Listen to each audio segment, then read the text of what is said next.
Mas Mafi login belum di ini, belum di approve sama aku. Nah, itu tuh. Udah. Udah Oh, live. udah. Udah.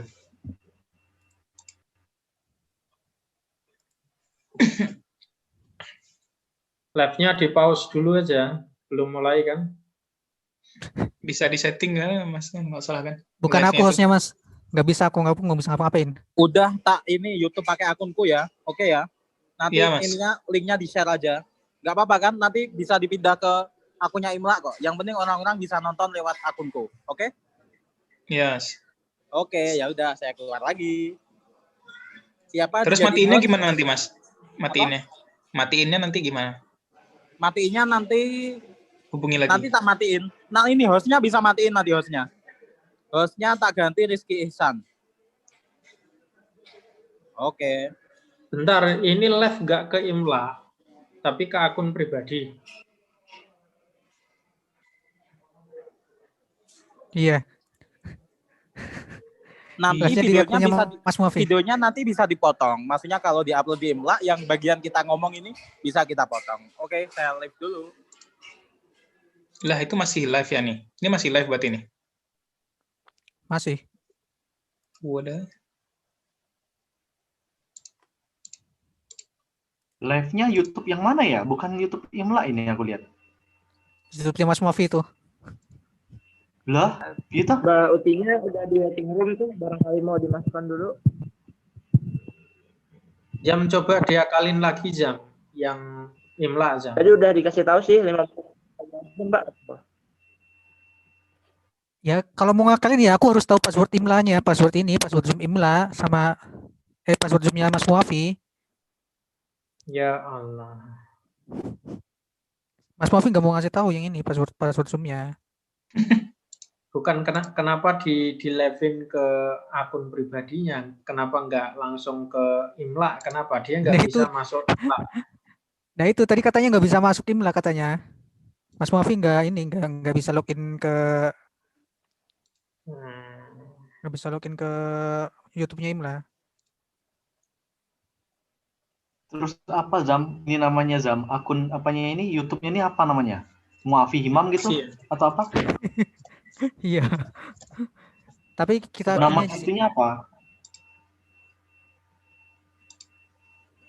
Mau Apa, Zam? Mau kita admit kah peserta 6 menit lagi?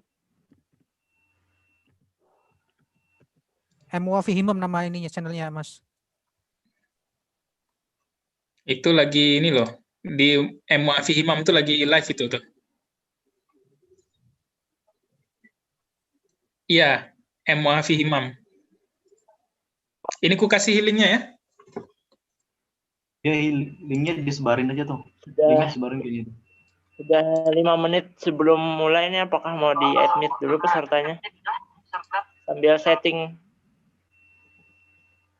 Di Gimana grup. Mas Taufik? Oke, yuk. Ya udah mulai, udah jam segini kok. Di approve aja peserta, terus Mbak Utinya di approve. Jam 8 kita mulai, oke? Bang Isan aku jadiin co-host juga dong.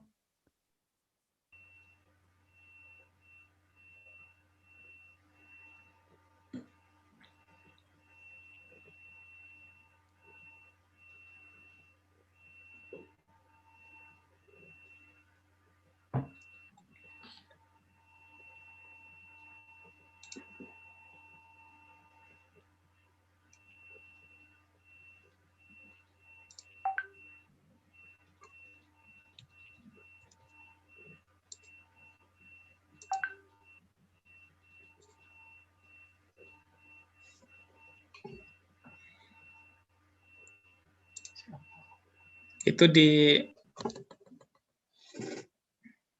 ntar share dulu yang linknya.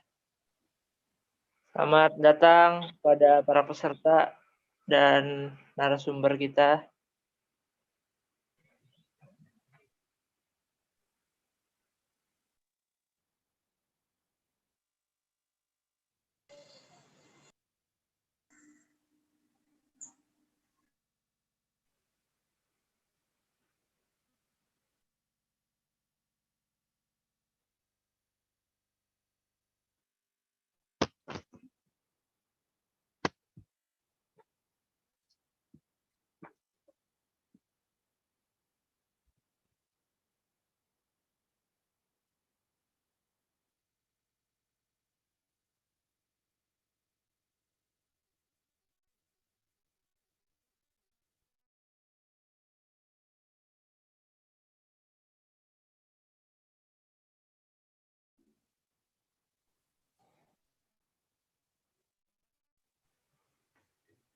Assalamualaikum warahmatullahi wabarakatuh, Mbak Uti.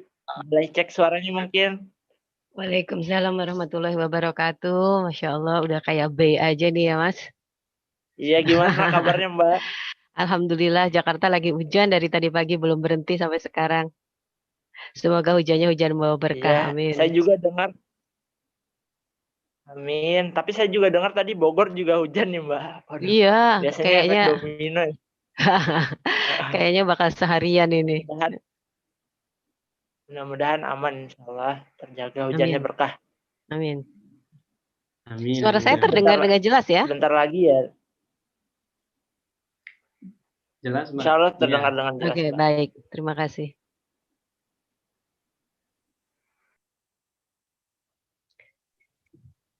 Wah, Mas Munir udah berada di pinggir Bosporus aja ya, Mas ya? Iya, Mbak, jalan-jalan versi virtual. Oke. Biar sesuai dengan diskusi temanya, Mbak. Siap. Ini teman-teman semuanya kita masih nunggu ya, sambil panitia lain menyiapkan peserta yang masih proses di waiting room. Kita siap-siap dulu. Insya Allah nanti 2 menit ke depan kita akan mulai diskusinya.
Yuk.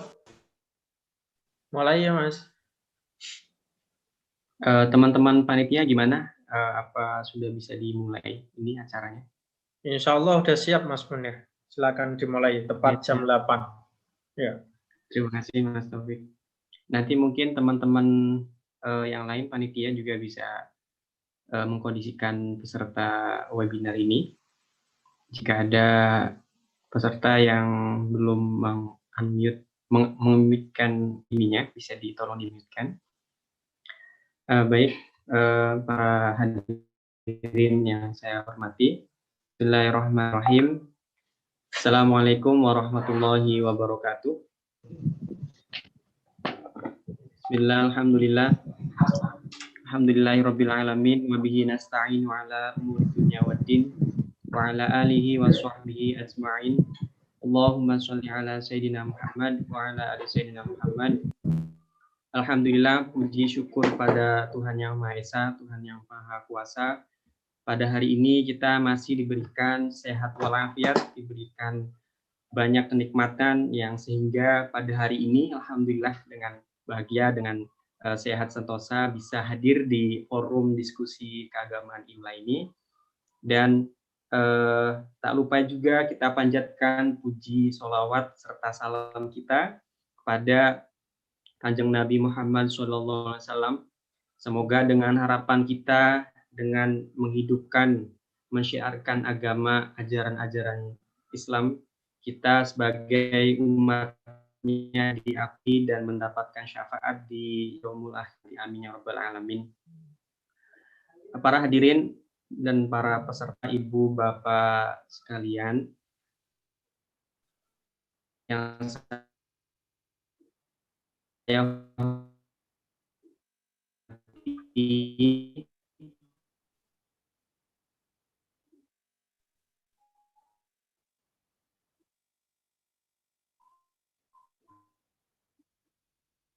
ya Allah, pada kesempatan kali saya pada Mbak Utik, salam hormat dan salam ta'zim kita kepada Mbak Utik sebagai narasumber di acara webinar diskusi IMLA kali ini. Yang terhormat juga salam kenal, salam hangat bersahabat pada para hadirin, ibu, bapak, dan kawan-kawan sekalian yang sudah hadir di kesempatan kali ini. Tak lupa juga salam hormat kita, salam ta'zim kita pada kawan-kawan PCM Turki yang sudah bersama-sama mempersiapkan di acara penyelenggaraan acara webinar kali ini. Alhamdulillah, para hadirin semuanya yang saya hormati, perlu kita ketahui forum diskusi rutinan IMLA ini, forum diskusi keagamaan IMLA ini adalah merupakan diskusi rutinan 2 mingguan yang diinisiasi oleh mahasiswa, pelajar, dan alumni Fakultas Ilahiyat Bursa Uludah University Turki. Dan kali ini yang telah saya bicarakan tadi, ini agenda acara ini, webinar kali ini kita telah bekerja sama dengan pengurus cabang istimewa Muhammadiyah Turki yang alhamdulillah dengan sangat bahagia, dengan sangat senang bisa menghadirkan pada para hadirin teman-teman semuanya, menghadirkan pemateri yang luar biasa. Beliau adalah seorang jurnalis yang sangat konsen di bidang sejarah Islam. Tentunya beliau juga bukan orang yang baru di dunia penulisan ini. Beliau sudah banyak karyanya, begitu banyak sudah meriliskan buku-buku tentang sejarah-sejarah Islam yang itu mungkin bisa kita nanti salah satunya pada hari ini bisa bisa diupas gitu ya, dikupas isinya, kemudian juga berbagai macam nanti ilmu yang mungkin kita bisa serap kita bersama-sama. Mbak Utik ini juga selain jurnalis, beliau juga seorang traveler. Beliau sudah banyak mengunjungi kota-kota atau negara-negara terpenting yang merupakan petilasan-petilasan di mana di situ terdapat berbagai peninggalan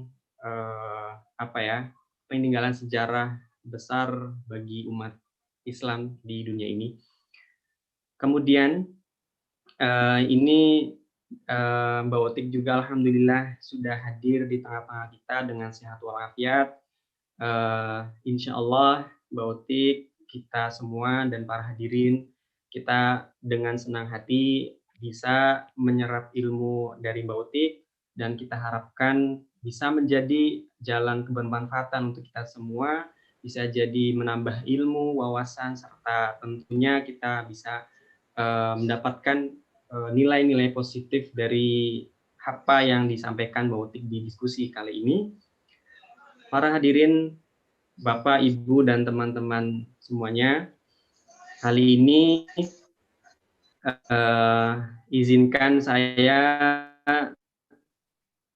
sebagai moderator ingin memperkenalkan kepada teman-teman walaupun sekarang kita posisinya sedang berjauhan gitu ya, walaupun kita tidak dalam satu forum di majelis yang sama, tapi kita coba ingin mengenal lebih dekat siapa itu Mbak Uti, gitu kan? Atau kita akrab kenal Mbak Uti, sering dipanggilnya seperti itu Mbak Uti ya. Kemudian beliau itu adalah seorang jurnalis. Beliau sudah lama menekuni jurnalis ini, kurang lebihnya sekitar 22 tahun di media nasional. Mbak ini memang konsen sekali di bidang penulisan buku sejarah peradaban Islam, yang mungkin kita nanti kita akan sama-sama melihat karya-karyanya, karena Mbak ini cara pengemasan penulisan bukunya itu unik ya, karena beliau mengemas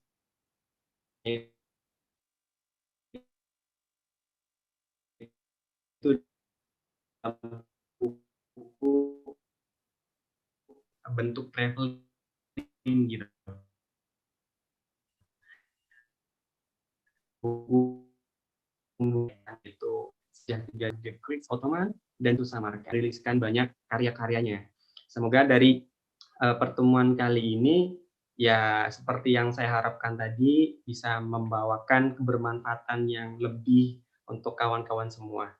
Mungkin seperti itu pembacaan profil singkat tentang Mbak Utik dengan berbagai macam karyanya, dengan berbagai macam profil kepribadiannya.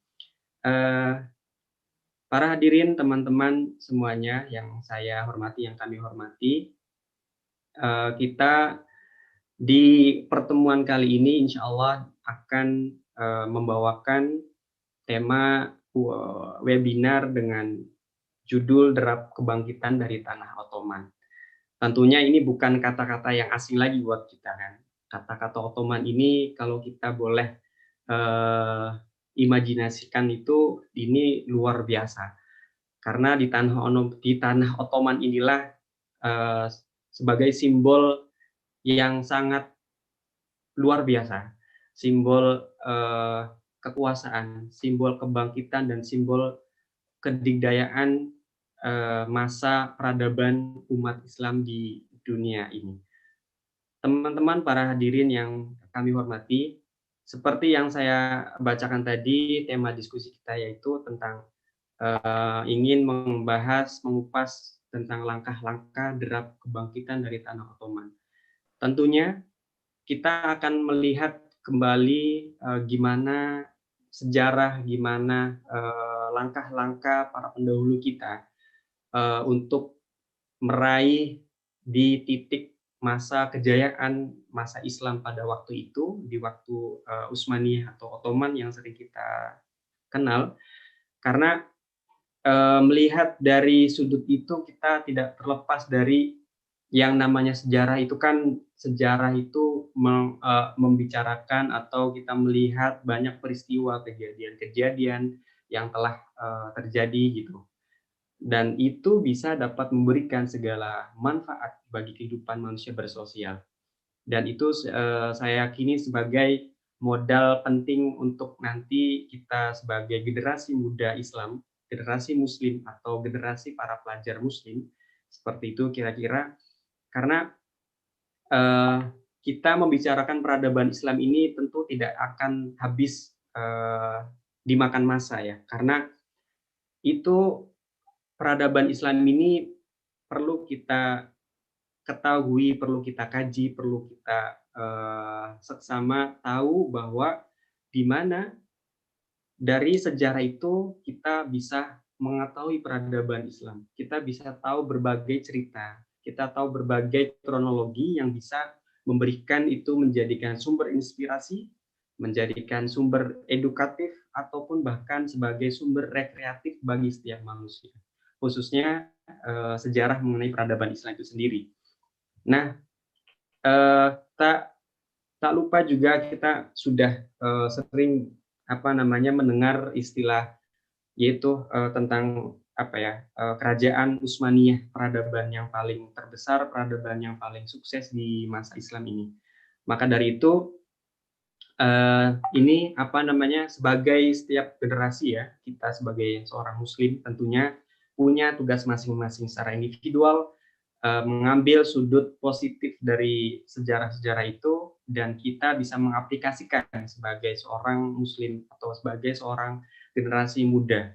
Demikian mungkin generasi halnya kalau kita kenal dengan kita kenal sangat masyhur pada era Ottoman ini, pada Kesultanan Utsmaniyah ini, kita kenal tak asing dengan nama sebutan Sultan Fatih atau Al-Fatih.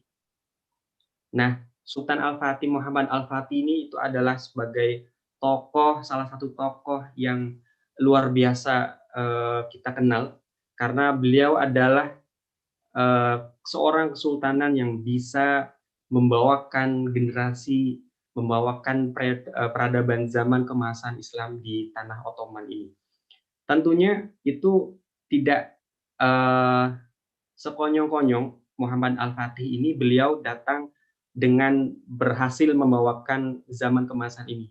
Tentunya di balik itu semua banyak pengorbanan, banyak peristiwa-peristiwa yang dilaluinya. Karena dari para pendahulu, dari para nenek moyangnya juga sudah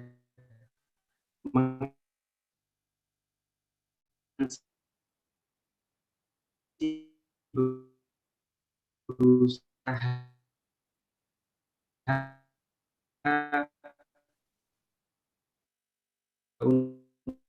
untuk mencapai di mana para hadirin dan para ibu, bapak, kawan-kawan semuanya, menyingkat waktu pada hari ini kita mungkin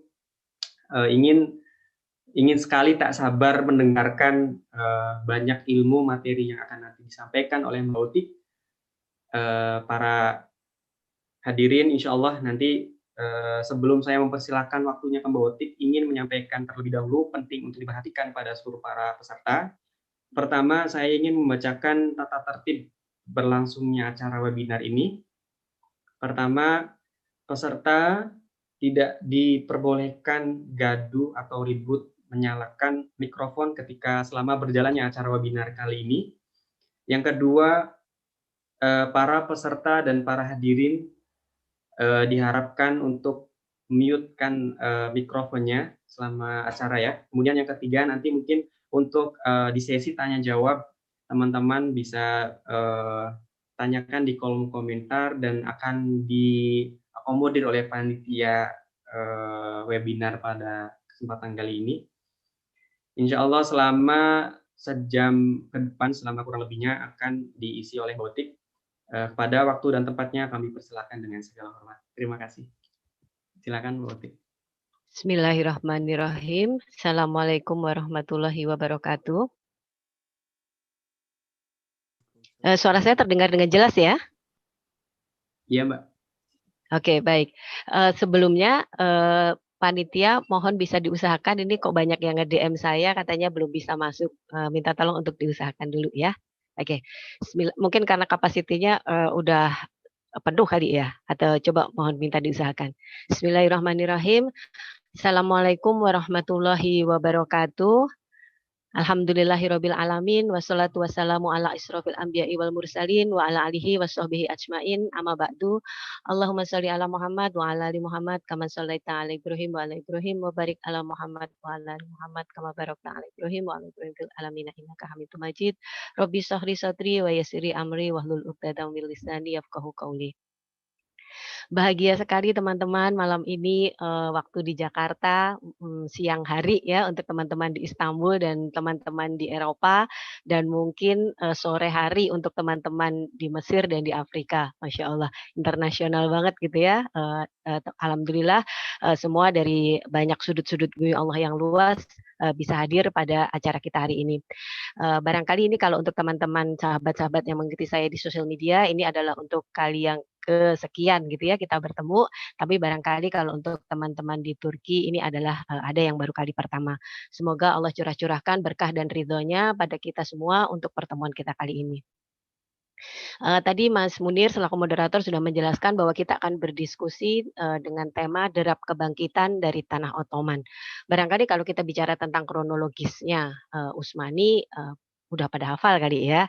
Tapi bagaimana kita mengambil ibroh dan relevansinya dengan kehidupan generasi kita hari ini. Mungkin ini poin pentingnya. Oke, boleh dimulai slide saya, Mas?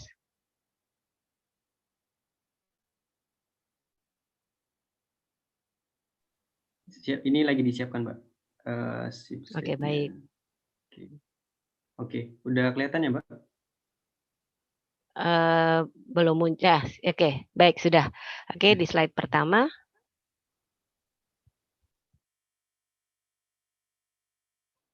Kita akan memulainya dengan kondisi umat hari ini.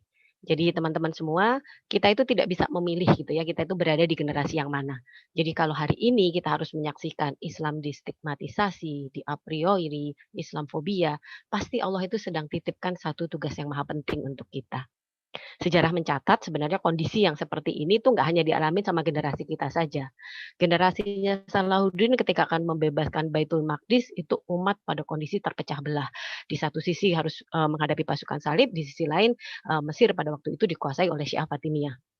Lalu kemudian ada generasi berikutnya, itu generasi Saifuddin Qutuz, ini juga dari Mamluk Mesir, ini juga ketika memukul mundur tentara Mongol dari Ain Jalut, itu juga kondisinya bukan kondisi yang gampang. Pada waktu itu dunia tiba-tiba gitu ya, ada segerombolan pasukan yang sangat luar biasa, nggak tahu datang dari mana gitu, dari tengah-tengah gurun Gobi, tiba-tiba menyerbu, meluluh lantakan semua tempat. Begitupun juga kemudian berganti lagi generasi sampailah ke masa Utsman Ghazi, ini adalah pendiri Daulah Utsmani. Ini pun juga nggak gampang gitu periodenya. Pada waktu Utsman Ghazi lahir itu bertepatan sezaman dengan Baghdad yang waktu itu luluh lantak oleh tentara Mongol. Jadi ketika berada di titik nadir itulah kemudian mereka-mereka ini orang-orang hebat ini kemudian ada. Jadi setiap generasi itu mempunyai beban tugas masing-masing. Nggak ada kok ceritanya keberhasilan perjuangan mereka orang-orang hebat yang tadi kita sebut itu tuh sekonyong-konyong munculnya gitu. Keberhasilan Salahuddin Al-Ayyubi ketika membebaskan Baitul Maqdis itu perjalanannya sangat panjang dari masa Imaduddin Zangki, Nuruddin Zangki dan baru berhasil pada masa Salahuddin Al-Ayyubi. Begitupun dengan perjalanannya Muhammad Al-Fatih yang tadi disebutkan gitu ya. Kalau kita bicara tentang Utsmani selalu yang muncul top of mind-nya ini adalah Al-Fatih. Padahal sebenarnya nggak hanya Al-Fatih gitu ya di Utsmani. Utsmani ini ada sebuah perjalanan yang sangat panjang. 600 tahun bukan waktu yang singkat gitu ya. Jadi 180 tahun sebelum Al-Fatih lahir itu nenek moyangnya itu sudah memulai perjalanan ini gitu.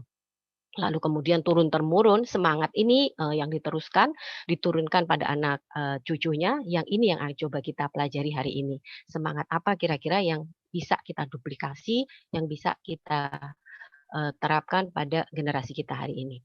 Oke, yang pertama ini adalah Islamfobia. Jadi saya ada beberapa data, mungkin kemarin yang sudah ngikutin saya di sosial media sudah baca gitu ya, saya ada merilis beberapa data di antaranya yang dikeluarkan oleh lembaga risetnya ada di Turki namanya SETA, itu laporan Islamfobia 2019, itu yang menyebutkan bahwa muslim yang tinggal di negara-negara Eropa cenderung mendapat perlakuan diskriminatif. Jadi masyarakat Eropa ini makin kewalahan dengan wacana Islamfobia. Jadi nggak cuma orang Islam yang terstigmatisasi dengan Islamfobia, bahkan orang-orang Eropanya sendiri pun berasa sudah mulai kewalahan dengan Islamfobia ini. Lalu laporan serupa ini juga dipublikasikan oleh Organisasi Keamanan Kerjasama di Eropa. Ini menyebutkan bahwa 52% warga Jerman yang disurvei pada tahun 2019 itu mereka mengatakan bahwa Islam itu dianggap sebagai ancaman. Bayangin ya teman-teman, kita hidup ketika di era Islam itu dianggap sebagai ancaman gitu. Efeknya apa dari itu semua? Efeknya adalah membuat kita, generasi kita, ini kemudian menjadi generasi yang I'm Muslim but I'm not proud. Nggak berani untuk menyebut diri bahwa kita itu Muslim. Gitu. Ada sebagian, ada yang ketakutan, sebagian ada yang malu.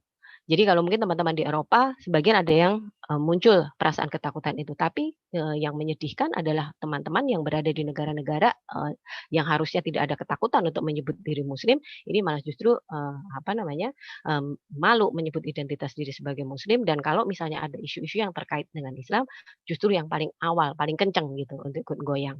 Inilah kondisi generasi kita. Lalu sebenarnya berikutnya ini Baitul Maqdis sebagai barometer umat. Teman-teman, kondisi itu tuh sebenarnya bisa kita lihat. Bisa kita lihat dari mana? Bisa kita lihat dari kondisi Baitul Maqdis. Jadi dari zaman ke zaman, dari setiap generasi, dari zaman dahulu, itu Baitul Maqdis itu selalu menjadi barometer umat. Apa yang terjadi di Baitul Maqdis hari ini, itu adalah apa yang terjadi pada umat hari ini.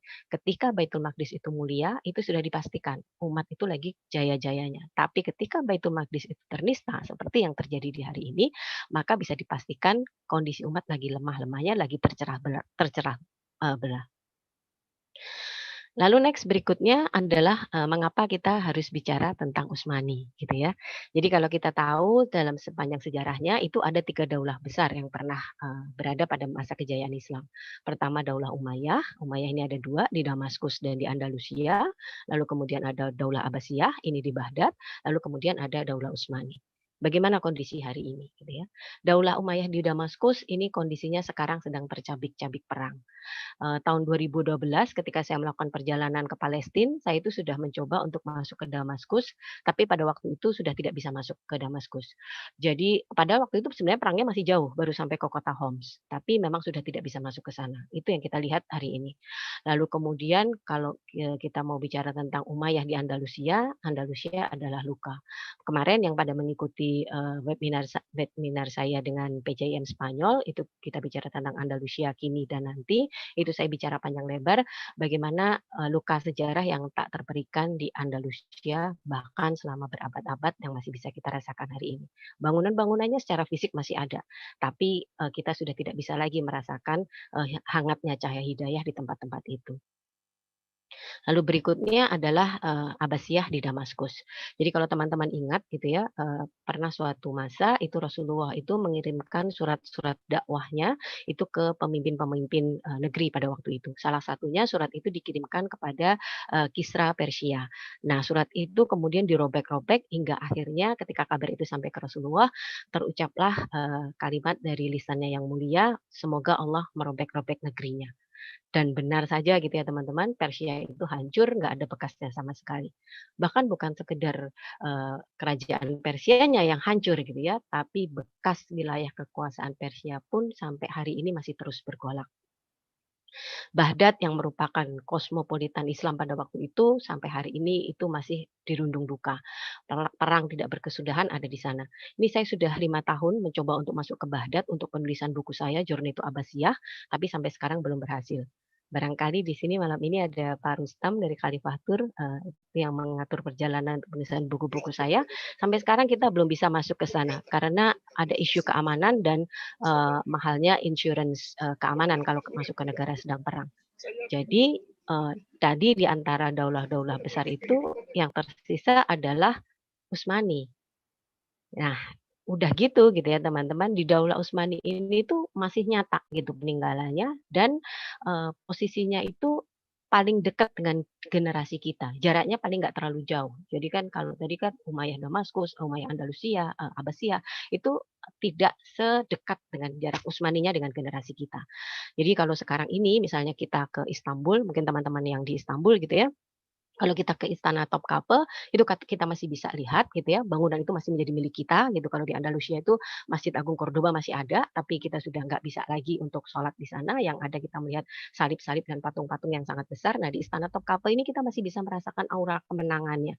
Saya itu masih tergetar gitu ya kalau melihat bekas tempat untuk menancapkan bendera di depan istana itu. Jadi mungkin teman-teman tahu ya, ada tempat untuk menancapkan bendera di depan istana itu. Ini tuh sebagai tanda Sultan lagi ada di tempat atau Sultan lagi berjihad. Kebayang ya, tugas kenegaraannya Sultan tuh pada waktu itu berjihad gitu. Lalu kalau kita masuk ke koleksi-koleksi di dalam museumnya, itu kita bisa melihat misalnya pedangnya Al-Fatih gitu ya, yang ada tulisan namanya, yang kemudian disertai pesan, semoga yang mendekat adalah leher orang-orang kafir. Masya Allah gitu. Jadi kita itu masih bergetar gitu. Kita masih bisa untuk melihat jejak-jejak peninggalannya itu. Di Istanbul itu juga kita bisa datang ke satu tempat yang namanya Ayub Sultan. Ini adalah makamnya sahabat mulia Abu Ayyub Al-Ansyari. Siapa sahabat mulia Abu Ayyub Al-Ansyari? Beliau ini adalah sahabat yang rumahnya itu disinggahi Rasulullah untuk menginap selama 7 bulan 7 bulan, kebayang ya teman-teman, Rasulullah nginep di rumah kita 7 bulan tuh kayak apa gitu ya, ketika Rasulullah melakukan perjalanan hijrah sesampai di Madinah. Bukan hanya itu, sahabat Abu Ayyub Al-Ansori ini juga, salah satu sahabat yang mendapatkan kehormatan untuk membawa panji-panji pada waktu perang Badar. Kebayang betapa mulianya sahabat ini, kemudian di usia beliau yang sudah 80, bahkan ada yang menyebut 90, beliau ini masih bersemangat mendedikasikan sisa hidupnya untuk berangkat jihad ke Konstantinopel. Kebayang ya, gitu ya, dari Madinah ke Konstantinopel, sekarang aja naik pesawat 3 jam gitu. Ini pada waktu itu harus naik kuda pada seorang yang sudah sepuh berusia 80 tahun gitu. Kenapa gitu ya? Jadi nanti kita akan bahas ini adalah untuk mewujudkan nubuat yang Rasulullah ucapkan ketika perang Khandaq bahwa Konstantinopel akan dibebaskan oleh pemimpin terbaik dan pasukan terbaiknya. Para sahabat itu berlomba-lomba gitu untuk menjadi bagian dari itu. Salah satu wasiatnya Abu Ayyub Al-Ansori ini adalah kalau aku mati, makamkan aku di bawah tembok Konstantinopel supaya aku bisa merasakan gemerincing pedang pasukan terbaik yang membebaskan negeri ini. Masya Allah gitu ya. Luar biasa sekali gitu. Jadi semangatnya itu getarannya tuh memang luar biasa banget gitu di sana ini. Dan semangat ini pula gitu ya, yang ini yang masih terus dijaga oleh para sultan-sultan Utsmani. Mereka terus merawat ingatan ini akan sosok Abu Ayyub Al-Ansori yang luar biasa ini. Jadi pada waktu itu Sultan-Sultan Utsmani ini kalau setelah mereka dinobatkan menjadi sultan, mereka itu pasti akan pergi ke Ayyub Sultan ini. Bahkan itu sampai hari ini gitu ya, Presiden Erdogan ini juga dikabarkan sebelum atau sesudah mengambil keputusan-keputusan besar, itu juga akan menyempatkan untuk sholat di Masjid di Ayyub Sultan ini. Termasuk kemarin ketika membuat keputusan untuk mengembalikan Hagia Sophia menjadi masjid. Nah, ini juga Hagia Sophia menjadi masjid gitu. Alhamdulillah gitu ya teman-teman. Ini barangkali kalau yang join di sini mungkin nggak ada ya yang kelahiran tahun sebelum 47 gitu, atau ada barangkali. Ya, mungkin tak mayoritas lahirnya setelah tahun 47. Jadi teman-teman kita itu boleh dibantu panitia? Nah, jadi kita itu lahir sebagai generasi yang mau nggak mau gitu ya, sudah harus menyaksikan entitas yang bernama Zionis Israel itu sudah berdiri, sudah ada. Kita nggak pernah menyaksikan Palestina yang benar-benar merdeka. Sebelum kita lahir itu kejadiannya udah seperti itu. Tapi Allah izinkan kita, Allah pilih kita menjadi generasi yang menyaksikan Hagia Sophia kembali menjadi masjid.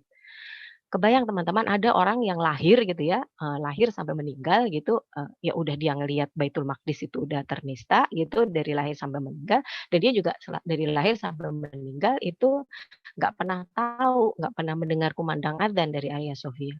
Mengapa Hagia Sophia ini penting gitu ya? Karena Hagia Sophia ini merupakan bukti bahwa ucapan Rasulullah itu nggak pernah bohong, bahwa Rasulullah itu semua yang keluar dari lisan Rasulullah itu pasti terbukti. Janji bahwa suatu saat ayat muslimin itu terbukti di Hagia Sophia. Dan ini merupakan benteng terakhir umat Islam gitu. Jadi kita itu masih bisa merasakan, masih bisa sholat, masih bisa ruku, sujud di sana gitu. Ini yang membuat kenapa kita itu memang lebih gampang banget gitu ya untuk belajar tentang semangat kebangkitan ini dari Utsmani. Tentu saja selama 600 tahun itu banyak dinamikanya gitu ya. Kita bisa belajar dari sejarah, kita baca naik turunnya kondisi umat. Kadang-kadang ya dapat pemimpin yang bagus gitu ya, kadang-kadang juga enggak gitu ya. Itu merupakan dinamikanya. Tapi yang paling penting adalah narasi kalau kita bicara tentang Utsmani itu adalah narasi kemenangan. Ini yang harus selalu kita tuturkan. Kemarin teman-teman yang mengikuti saya di sosial media mungkin sudah baca gitu ya tentang narasi kemenangan. Jadi dari awal itu cerita yang dituturkan nanti kita akan bahas di slide-slide berikutnya itu adalah tentang narasi kemenangan. Ini sebenarnya kobaran api ini yang harus selalu kita jaga. Ikatan ini yang harus selalu kita rawat, kita tuturkan, kita tularkan pada teman-teman, saudara-saudara di generasi kita ini atau mungkin ke anak turun kita. Next slide, Mas.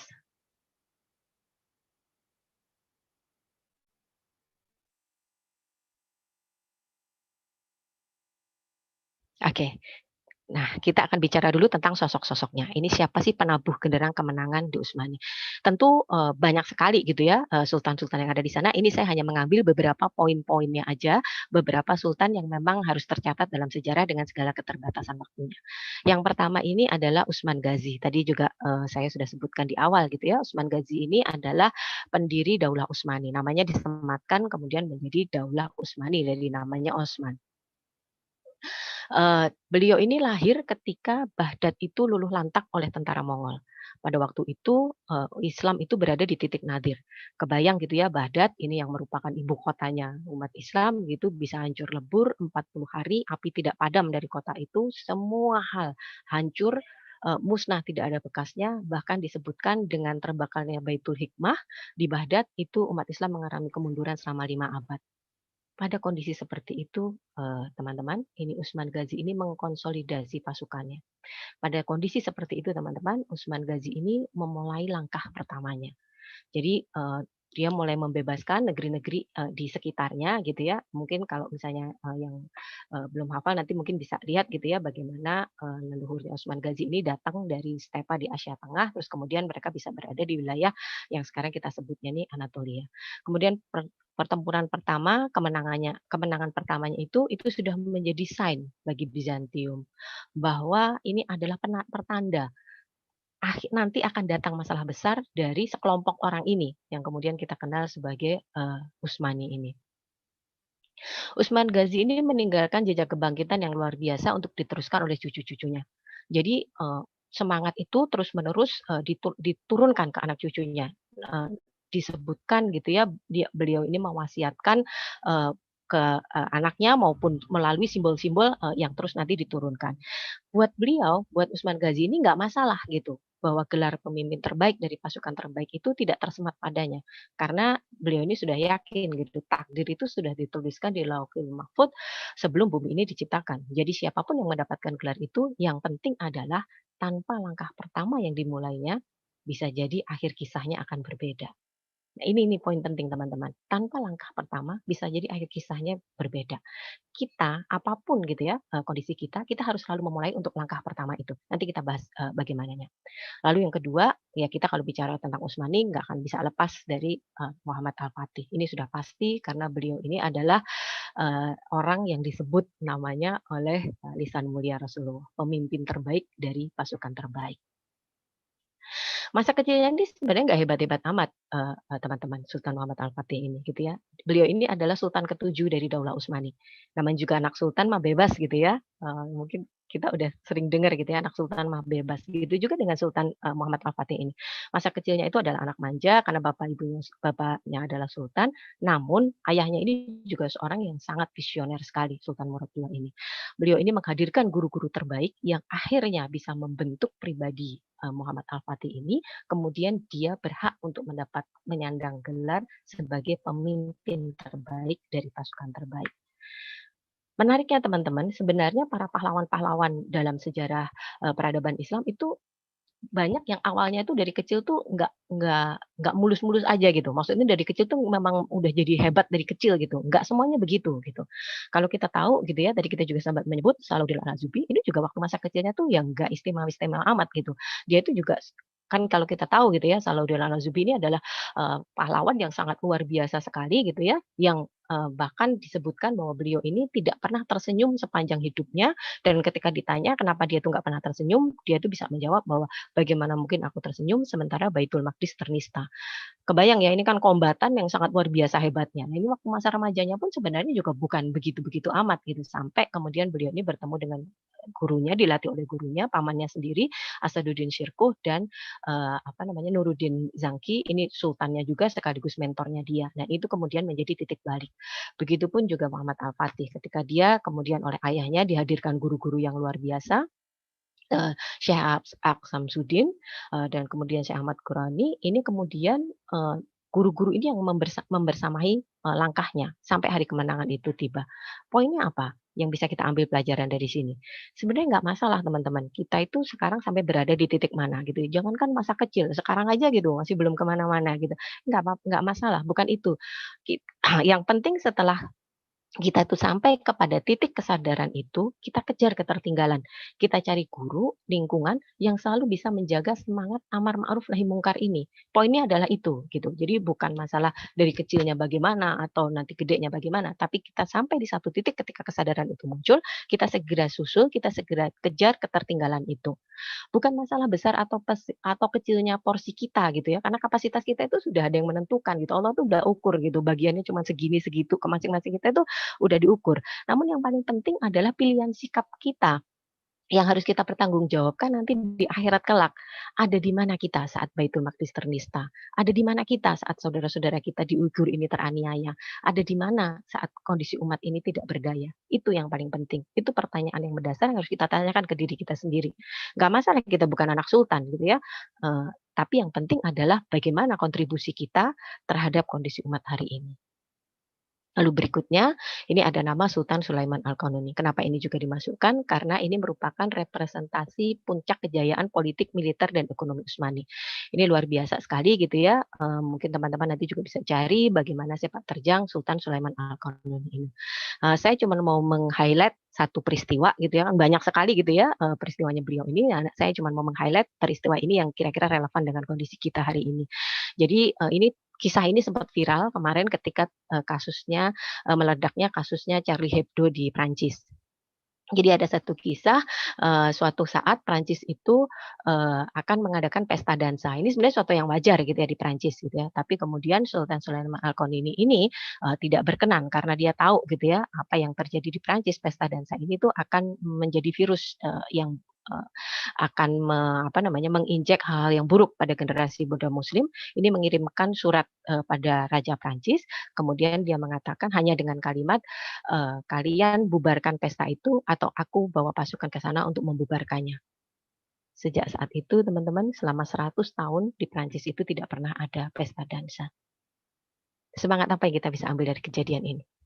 Yang bisa kita ambil adalah izah Islam dan umat Islam pada waktu itu. Dengan selembar surat saja gitu ya, Sultan Sulaiman ini tuh bisa menghentikan kemungkinan, ini masih baru kemungkinan ya, kemaksiatan yang akan merusak generasi muda Muslim. Kan itu bukan negara-negara dia gitu ya, siapa urusannya juga gitu menghentikan pesta orang gitu. Tapi Sultan ini sadar gitu, Sultan Sulaiman Al-Qanuni. Ini kalau dibiarkan nanti generasi muda Muslim ini lama-lama akan menganggap itu kemaksiatan itu sebagai suatu hal yang biasa dan bukan tidak mungkin kemudian akan menirunya dan kemudian bukan tidak mungkin suatu saat justru berbangga dengan kemaksiatan itu. Coba kita pikirkan, mirip nggak sama kondisi kita hari ini? Bagaimana generasi kita ini kemudian menjadi bagian dari generasi-generasi yang berbangga dengan segala kemaksiatan yang dipertontonkan di muka bumi ini. Karena apa? Karena hilangnya izah itu tadi. Itu yang harus kembali kita perjuangkan. Lalu berikutnya ini adalah Sultan Abdul Hamid Han. Ini yang paling dekat gitu ya dengan kita masanya. Nah ini tuh kerennya gitu ya, kenapa harus dimasukkan pada poin ini? Jadi kalau ibaratnya kalau nonton drama Korea gitu ya, ini tuh udah sampai ke episode 10 gitu ya dari 16 episode. Jadi sudah dimunculkan musuh barunya gitu. Nah, ini kalau sebelum-sebelumnya sultan-sultan sebelumnya itu musuhnya itu sama gitu ya, pasukan salib. Kalau yang ini, kalau Sultan Abdul Hamid Han ini sudah muncullah Zionisme. Nah, ini tuh nggak kalah rusaknya gitu dan nggak kalah memusingkannya gitu ya. Nah pada waktu itu dengan segala cara gerakan Zionisme ini mencoba untuk berada di Baitul Maqdis, mengokupasi Baitul Maqdis dengan segala cara gitu ya, dari pendekatan halus, pendekatan kasar gitu. Salah satunya ini tentu saja gitu ya yang terus diusrak gitu ya kalau bahasa Jawanya ini adalah Sultan Abdul Hamid Han II ini. Nah, pada waktu itu tuh si Theodor Herzl ini si penggagasnya konsep Zionisme ini tuh bahkan sampai mengemis ke Sultan sekedar untuk membeli segenggam tanah Palestina. Kebayang ya teman-teman? Dan segenggam tanah Palestina yang coba dibeli itu pun ditolak oleh Sultan. Karena Sultan tahu persis gitu, Sultan Abdul Hamid itu tahu persis gitu bahwa Baitul Maqdis itu adalah barometer umat gitu. Apapun yang diiming-imingi itu tidak gitu. Ini kalau misalnya kondisi bahkan itu ya iming-imingnya tuh nggak kaleng-kaleng gitu teman-teman. Jadi waktu itu tuh kondisi Utsmani itu udah terlilit hutang yang parah gitu ya. Tapi gerakan Zionisme ini menjanjikan macam-macam. Mereka tuh menjanjikan membayar semua hutangnya Utsmani yang jumlahnya itu 30 juta pound sterling. Lalu mereka itu juga menjanjikan akan memberikan hadiah khusus gitu buat Sultan Abdul Hamid sendiri gitu 150 juta pound sterling. Mereka menjanjikan membangun kapal induk dengan biaya tuh 120 juta frank. Mereka itu menjanjikan akan memberikan pinjaman 5 juta pound sterling nggak pakai bunga, pinjaman cuma-cuma gitu. Mereka menjanjikan akan membangun Universitas Utsmaniyah di Palestina dan seterusnya. Tapi Sultan tidak bergeming. Gitu. Apa sebenarnya pesan yang ingin disampaikan oleh Sultan Abdul Hamid ke kita? Ini kalau bahasa kita di sini ya hari ini, Baitul Maqdis adalah harga mati. Kecintaan Baitul Maqdis itu tidak disaksikan lagi. Tidak sejengkal tanah pun di Baitul Maqdis ini yang boleh diokupasi oleh Zionis dengan cara apapun untuk keperluan apapun. Pesan ini yang harus kita tangkap teman-teman. Baitul Maqdis adalah tanah wakaf untuk umat Islam yang dijaga dengan darah dan air mata para syuhada. Ini sekaligus menjadi poin penting tadi yang sudah dijelaskan di awal, bagaimana Baitul Maqdis ini menjadi barometer umat. Tanah itu mulia, umat mulia, tanah itu ternista, umat ternista. Sekalipun endingnya akhirnya Sultan Abdul Hamid Han itu bisa digulingkan gitu ya, namun sejarah tetap mencatatnya sebagai pahlawan. Dari orang-orang hebat ini, dari narasi-narasi hebat yang mereka tuturkan ini, harusnya kita bisa menangkap getarannya. Dari mereka harusnya kita belajar semangat kebangkitan itu. Nggak pernah ada ceritanya para pahlawan itu melewatin masa-masa yang gampang aja gitu, flat aja gitu hidupnya. Nggak mungkin. Nanti kita akan bicara gitu, bagaimana periode-periode sulit itu akhirnya menghadirkan orang-orang hebat seperti mereka. Next slide, Mas. Oke, next slide. Nyala Api Utsmani. Jadi tadi kan kita sudah bicara ya tentang sosok personnya gitu yang bisa kita apa namanya jadikan role model gitu ya, bisa kita tiru gitu, bisa kita duplikasi semangatnya, kemudian sepak terjangnya, perjuangannya, ruhnya, girohnya gitu. Nah, berikutnya ini adalah Nyala Api Utsmani. Ini adalah kita coba untuk lihat alasan-alasan lain gitu yang harus kita lihat gitu. Selain tadi gitu ya, pesan yang clear gitu bahwa giroh dan semangat kebangkitan itu harus terus kita tuturkan pada anak cucu kita. Ini adalah yang pertama, pembebas Konstantinopel yang tidak terduga. Jadi teman-teman, tadi kan sudah dijelaskan gitu ya bahwa nubuat yang diucapkan oleh Rasulullah di perang Khandaq ini yang kemudian melecut semangat dari generasi ke generasi untuk menjadi pembebas Konstantinopel.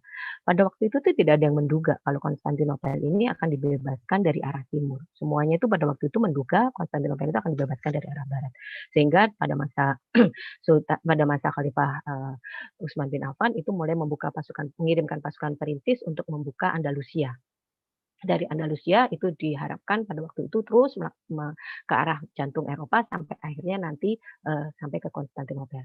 Tapi ternyata teman-teman pelajaran berharga yang bisa kita ambil bahwa ini menunjukkan Allah itu memilih mereka yang memang pantas untuk mengemban amanah itu. Jadi bukan masalah siapa dari mana, tapi memang siapa yang pantas untuk mengemban amanah itu. 7 generasi teman-teman, Utsman itu menyiapkan diri hingga akhirnya sampai ke giliran sang pembebas ini. Ada poin penting pelajaran yang bisa kita ambil dari lamanya perjuangan ini. Tentang kesabaran, tentang istiqomah dalam perjuangan, tentang visi misi yang bening yang membuat langkah kita itu jadi tertata. Berhasil atau gagal itu hanya bagian dari dinamika, tapi yang paling penting itu ya, jangan pernah menyerah dan jangan pernah berpikir untuk berubah arah. Jangan sampai misalnya kita kondisi hari ini terus yang lainnya gitu ya, gelombang viralnya adalah memojokkan umat Islam, menstigmati Islam, terus kita jadi malah ikut-ikutan gitu. Itu jangan pernah, karena dari pembebasan Konstantinopel ini kita bisa belajar banyak. Tidak pernah ada yang menduga Konstantinopel ini akan dibebaskan oleh mereka. Tapi Allah pergilirkan sejarah, Allah berikan amanah pada memang mereka yang pantas untuk mendapatkan amanah itu. Berikutnya adalah visi misi besar.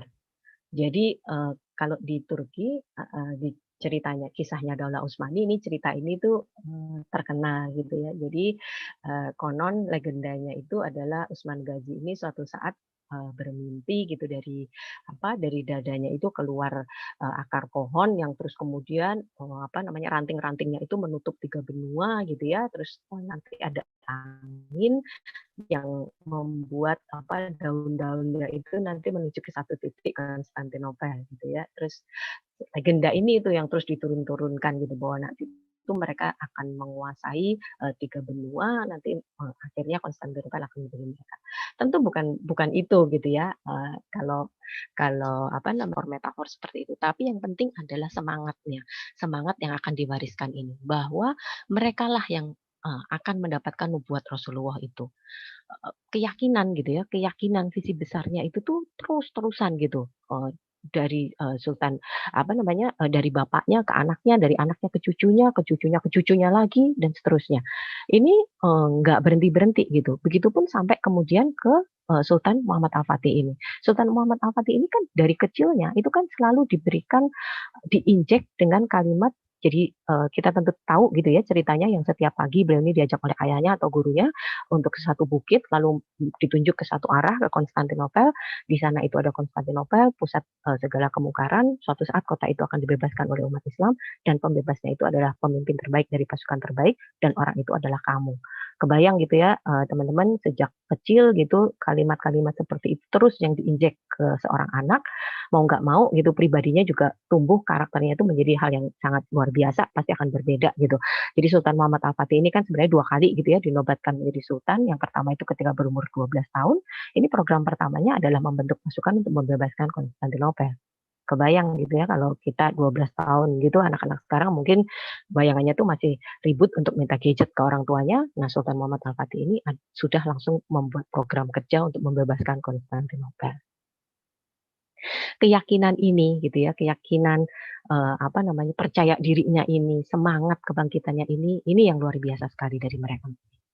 Berikutnya adalah narasi kemenangan. Ini yang kemarin baca tulisan saya juga saya tuliskan gitu ya, bagaimana sejarawan Barat gitu ya, mereka itu menuliskan tentang ketakutannya pada Daulah Utsmani ini. Salah satunya adalah John Freire. Ini tulisan buku-bukunya tentang apa namanya, Ottoman ini banyak sekali gitu. Di salah satu bukunya yang The Grand Conqueror of Constantinople, Master of Empire, Lord of Disease, itu beliau menuliskan sesaat sebelum wafat ia tengah mempersiapkan tentaranya yang sangat besar untuk membebaskan Roma.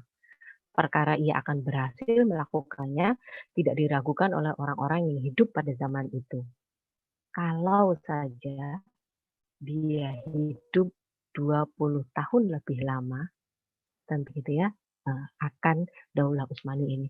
Sedianya memang setelah membebaskan, jadi setelah kemudian Sultan Al-Fatih ini berhasil membebaskan Konstantinopel, terus dia tuh nggak terus yang ya sudahlah gitu, gue tuh sudah terbukti gitu jadi pemimpin terbaik dari pasukan terbaik, jadi udah pastilah nanti dapat surga, udah kalian tenang-tenang aja deh semua, nggak gitu gitu.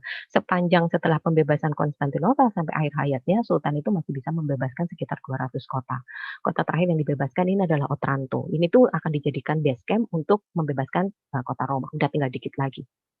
Tapi ternyata Allah membuat skenario yang berbeda gitu ya. Dianggap Sultan Al-Fatih sudah menggenapkan tugasnya sebagai pemimpin terbaik dari pasukan terbaik dan Allah sisakan untuk kita pahala pembebasan kota Roma.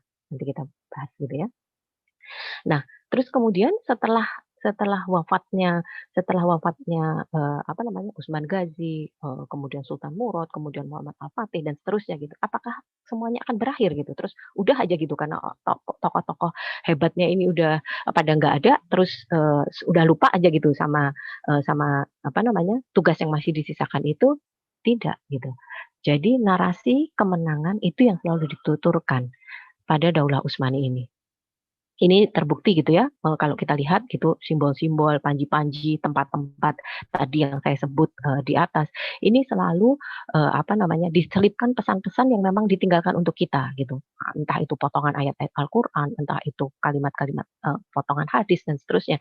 Itu sebenarnya kayak semacam pesan gitu untuk generasi selanjutnya untuk bisa membaca amanah dari mereka. Oke, berikutnya. Next slide, Mas. Oke, jadi kita tadi sudah bicara pertama tentang orang-orang hebat gitu ya, para pahlawan-pahlawan penabuh genderang kemenangannya, lalu kemudian kita juga sudah bicara tentang bukti-bukti yang Allah hadirkan, tentang semangat giroh kebesaran Utsmani ini, lalu berikutnya kita juga bisa belajar untuk membangkitkan semangat kebangkitan ini itu melalui warisan Utsmani pada dunia. Ini tuh juga sesuatu yang sekarang masih ada yang bisa kita lihat, sekarang masih ada yang kita bisa nikmati, sekaligus ini adalah tadi pesan-pesan yang ditinggalkan untuk kita. Yang pertama militer, tentu kita tidak akan menolak gitu ya bahwa militer Utsmani adalah yang terkuat pada zamannya gitu. 2/3 wilayah bumi ini dikuasai gitu. Dan ini tuh sebenarnya bukan sekedar mereka itu menguasai persenjataan dan seterusnya gitu, tapi mereka itu juga bisa mendidik pasukan-pasukan yang sangat luar biasa sekali gitu. Salah satu pasukan terhebatnya itu dalam bahasa Arab disebutnya Insikariyah atau pasukan Janisari terkenalnya ya, pasukan Janisari. Ini tuh bagaimana pasukan muslimin itu ketika membebaskan suatu negeri. Jadi karena misalnya mereka membebaskan satu tempat, lalu setelah itu pasti akan banyak sekali korban perang, anak-anak yang kemudian jadi yatim, anak-anak ini kemudian dikumpulkan, direkrut, dididik untuk menjadi tentara. Nggak ada paksaan untuk menjadi Islam pada waktu itu. Bahwa akhirnya semua menjadi muslim, itu karena mereka memang Allah hadirkan cahaya hidayah ke mereka. Di barak-barak mereka ini kemudian ditaruh para ulama-ulama yang terus teman-teman kebayang tidak gitu ya pada masa itu panggilan jihad itu nggak ubahnya panggilan sholat Jumat. Orang tua itu, ibu-ibu itu akan malu banget gitu kalau punya anak laki-laki yang sudah balik yang tidak pernah ikut berjihad. Ini mungkin kalau sekarang tuh kayak ibu-ibu ada yang anaknya nggak naik kelas gitu ya, atau mungkin ibu-ibu ada anaknya yang belum bisa pakai laptop gitu mungkin. Nah itu malunya itu mungkin sama gitu. Jadi itu akan dibully sama tetangganya, dan itu malah bisa membuat keluarga ini tuh akan dikucilkan. Kemudian karena semangat jihad yang rata gitu ya di semua penduduk, akhirnya terbentuklah pasukan-pasukan yang luar biasa ini tadi.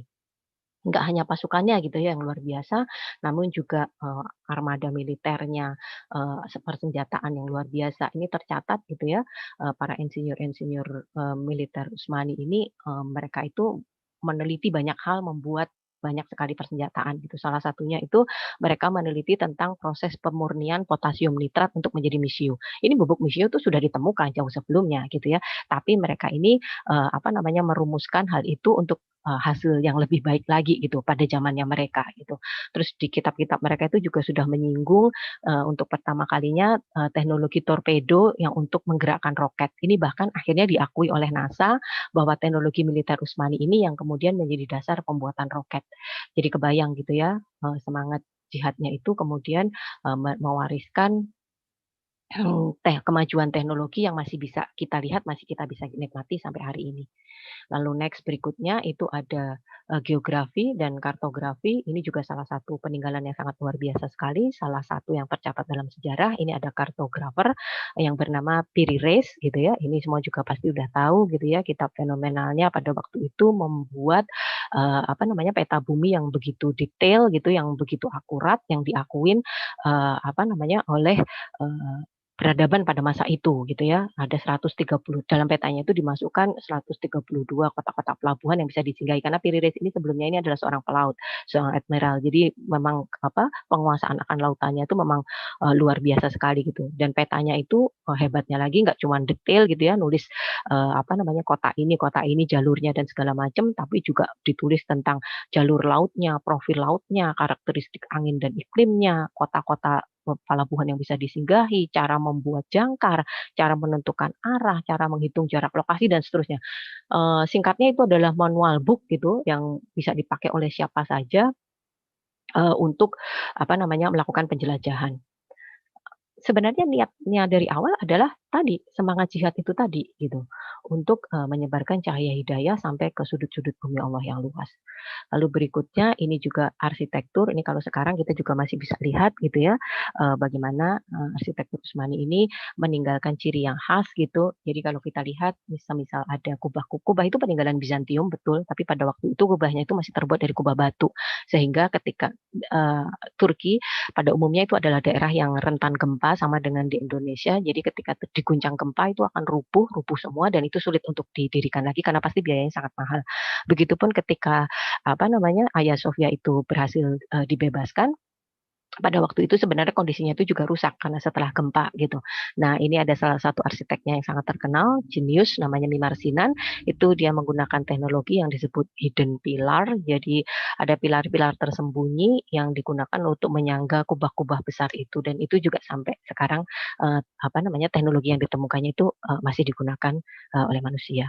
Lalu yang juga nggak kalah penting gitu ya, ini ada undang-undang. Ini salah satu tokohnya ini adalah Sultan Sulaiman Al-Qanuni. Tadi kita sudah sebut Al-Qanuni dalam bahasa Arab itu kan artinya undang-undang, konun gitu ya. Jadi beliau ini memang sangat luar biasa sekali, membuat bermacam-macam undang-undang, bermacam-macam aturan. Salah satunya itu adalah yang kita kenal sekarang sebagai sistem federasi. Jadi negara ini, satu tempat ini, wilayah ini boleh punya undang-undang untuk lokal, tapi juga ada undang-undang yang menginduk pada kedaulatan nasional gitu. Dan pada masa Utsmani ini juga untuk pertama kalinya ini mempunyai program untuk kita tahu semua peradaban Islam itu diongkosi oleh wakaf.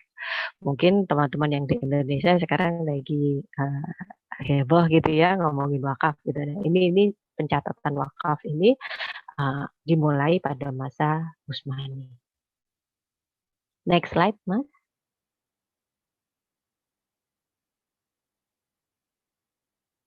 Hari ini. Tadi kita sudah bicara panjang lebar gitu ya tentang sejarah kondisi umat hari ini, kemudian bagaimana para orang-orang besar itu, jejak sejarah yang ditinggalkan, bagaimana cara membangkitkan giroh semangat keislaman itu. Lalu muncul pertanyaannya, ada di mana kita hari ini? Ini adalah siklus peradaban teman-teman. Jadi masa kan kalau kita bilang gitu ya, kita berada di puncak kegemilangan, itu akhirnya akan membuat kita terlena.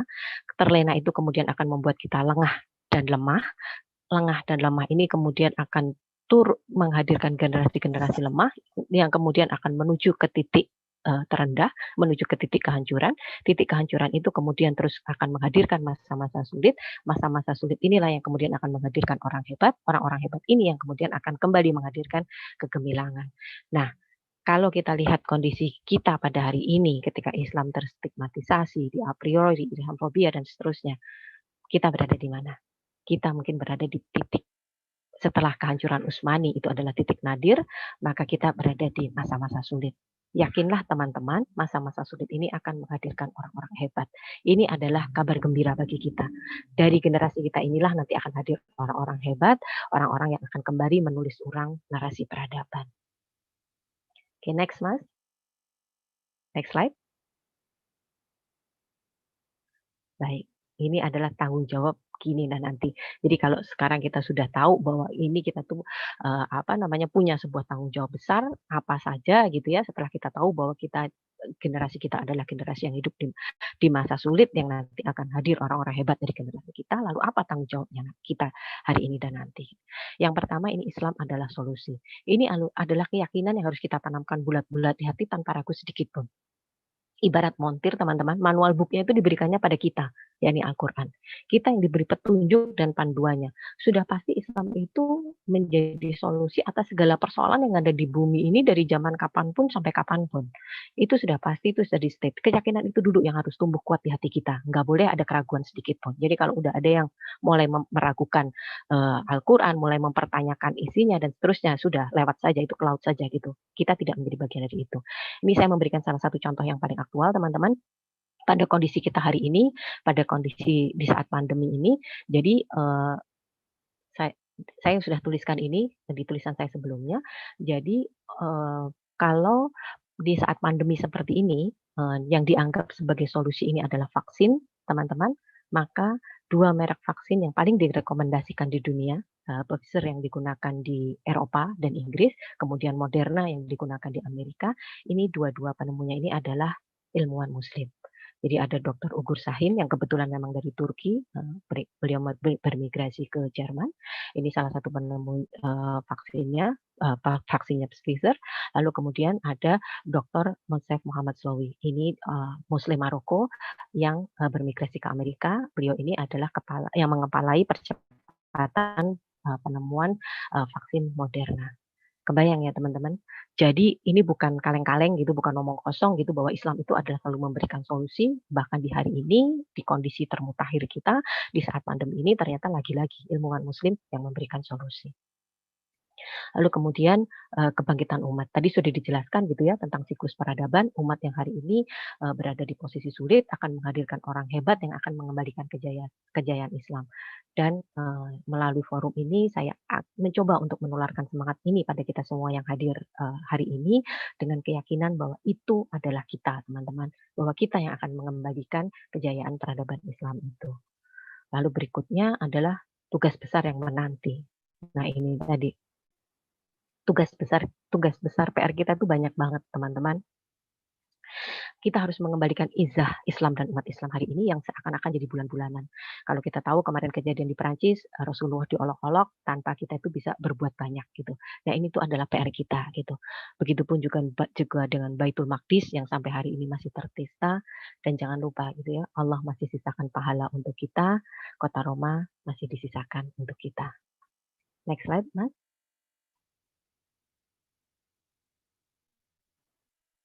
Oke, dari pembicaraan ini tadi ada ibroh yang ingin saya bagikan, teman-teman.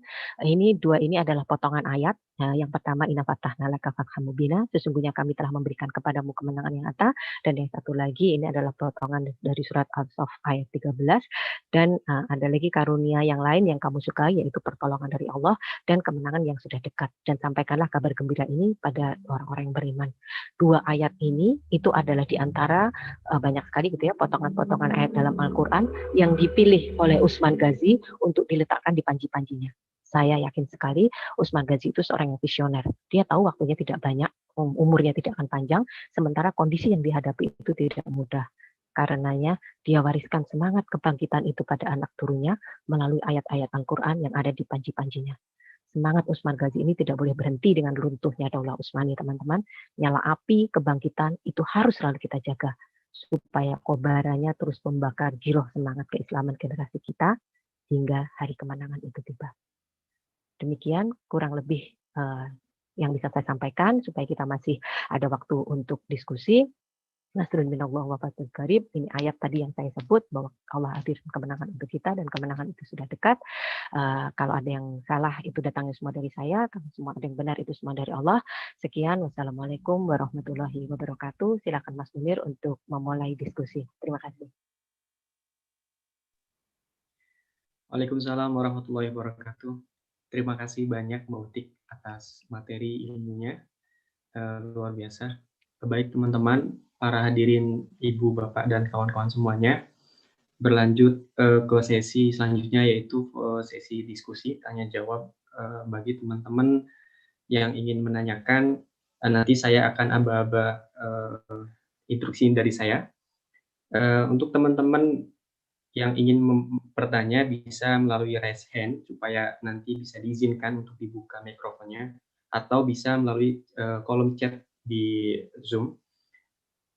Oke, ini langsung sudah ada yang raise hand yang dipakai akun Carlos Prawiros. Ya, silakan Mas Carlos. Iya, terima kasih. Izin tidak menyalakan kamera ya. Ya. Bismillahirrahmanirrahim. Hanya pertama, Mas Carlos suaranya nggak jelas. tes 1 2 jelas Mas. Masih kecil suaranya Mas. Tes 1 2 3. Apakah masih kecil atau masih terdengar kecil suaranya? Kecil banget ya? Oke, boleh coba langsung ditanyakan. Oke, baik ya, terima kasih atas waktunya. Izin bertanya.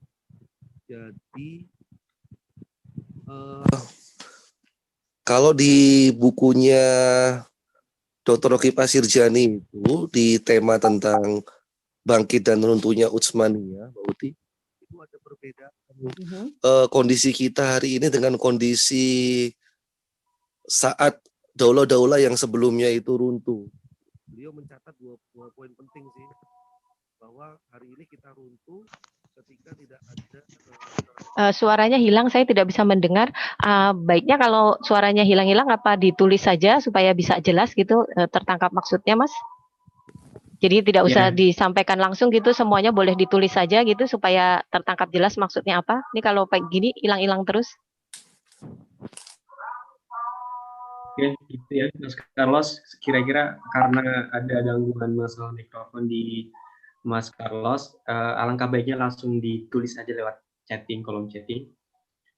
Baik, sambil menunggu Mas Carlos menuliskan pertanyaannya, mungkin barangkali dari teman-teman yang lain juga yang sudah mempersiapkan pertanyaan, bisa langsung ditanyakan di kolom chatting, dan teman-teman dari panitia juga akan mengkoordinir dari teman-teman pertanyaan semuanya.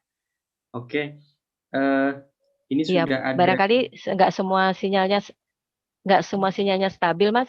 Saran saya baiknya ditulis saja supaya bisa tertangkap dengan jelas ya pertanyaannya. Jadi tidak usah disampaikan langsung. Siap, Mbak. Sambil ini juga bisa menghemat waktu juga kan ya. Oke, ini sudah ada Ya, yang betul. masuk, Mbak Uti. Ada yang menanyakan dari Mas siapa ini? Saya bacakan pertanyaannya, Mbak. Assalamualaikum.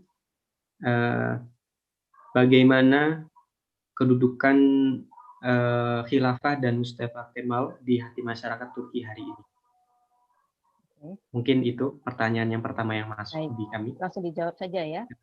Jadi kalau teman-teman tahu gitu ya bahwa memang mau tidak mau gitu ya, masyarakat Turki ini memang sekularismenya itu sudah mengakar gitu ya, mau nggak mau gitu, karena memang waktunya sudah sangat panjang gitu ke generasi mudanya. Mungkin teman-teman yang sekarang ada di Turki juga bisa menyaksikan sendiri. Tapi sebenarnya teman-teman, kondisi hari ini itu sudah jauh lebih baik daripada 20 tahun yang lalu. Kalau 20 tahun yang lalu kita ke Turki, itu kita nanya arah masjid itu ke orang-orang setempat, itu bisa jadi mereka banyak yang tidak tahu.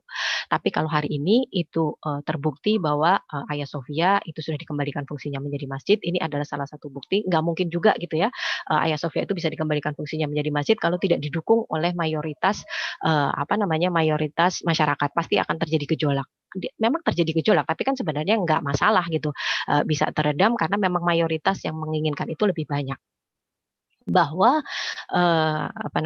Mustafa Kemal Atatürk itu dianggap sebagai bapak bangsa mereka, ya betul, bagaimana mereka memandang itu. Tapi sebenarnya gini, kita juga harus arif menyikapinya. Kita sebagai umat Islam pasti dengan segala pengetahuan yang kita miliki gitu ya tentang sosok itu, kita bisa mendudukkannya, mungkin bagi orang Turki ada hal yang ada hal yang berbeda lah gitu yang kita lihat dari kita yang ada di Indonesia. Kalau di Indonesia tentu dengan mudah kita akan mengatakan bahwa dengan segala keburukannya ini itu segala macam, tapi mungkin yang ada di Turki akan memandangnya dengan sudut pandang yang sedikit berbeda gitu ya. Samalah kayak kita melihat tokoh-tokoh bangsa kita gitu. Kita akan memandangnya dari banyak sisi gitu. Bahwa kita juga tidak bisa menutup mata sultan-sultan terakhir Daulah Utsmani itu juga sudah menunjukkan indikasi bahwa peradaban itu akan segera runtuh. Salah satu poin dari masa Umayyah dulu sampai terakhir Utsmani itu salah satu sign bahwa peradaban itu akan segera runtuh adalah ketika istana berpesta, rakyat kelaparan tidak bisa makan. Nah ini ketika kemudian Utsmani ini mulai membangun istana-istananya yang megah seperti Istana Dolmabahce dan seterusnya, ini sebenarnya sudah menjadi indikator. Ini ada sesuatu yang salah, tapi dibiarkan untuk terus berjalan. Sehingga akhirnya jeritan rakyat ini gitu ya, jeritan rakyat yang kelaparan ini terus akhirnya bertumpuk-tumpuk dimanfaatkan oleh pihak-pihak lain sehingga muncullah sosok seperti Mustafa Kemal ini. Tapi saya sih berharap teman-teman bisa melihatnya memang dari dua kacamata gitu ya, dari kacamata sebagai muslim dan kacamata orang-orang Turki memandang bapak bangsa mereka. Begitu. Terima kasih. Oke. Silakan berikutnya. Gitu ya, Mas Ahmadani. Ini ada lanjut pertanyaan selanjutnya. Dari akun Jazar. Beliau menanyakan, Assalamualaikum, saya Jazar ingin lebih memahami bagaimana kiat kita memunculkan karakter seperti para pejuang karakter Utsmani dulu di dataran timur, dan saya yakin gitu katanya. Baik, jadi teman-teman, kalau dalam Islam itu yang disebut pendidikan itu adalah transfer of character, bukan sekedar transfer of knowledge. Ini salah satu riset yang sedang saya lakukan untuk buku terbaru saya. Ini saya banyak menulis tentang pendidikan dalam Islam, apa namanya, dengan bukti-bukti sejarah madrasah-madrasah yang ada di 3 benua. Jadi memang apa namanya, pendidikan dalam Islam ini ada transfer of character, bukan sekedar transfer of knowledge. Bagaimana caranya gitu? Ada 3 hal yang bisa dilakukan. Yang pertama itu sudah pasti ini melalui Al-Quran. Kemudian yang kedua ini melalui ulama atau guru-guru yang memang kompeten. Ini kalau tadi kita tandain gitu ya, mau dari Salahuddin Al-Zubi, mau dari semuanya, itu pasti akan hadir guru-guru luar biasa yang kemudian bisa menjadi role model bagi mereka.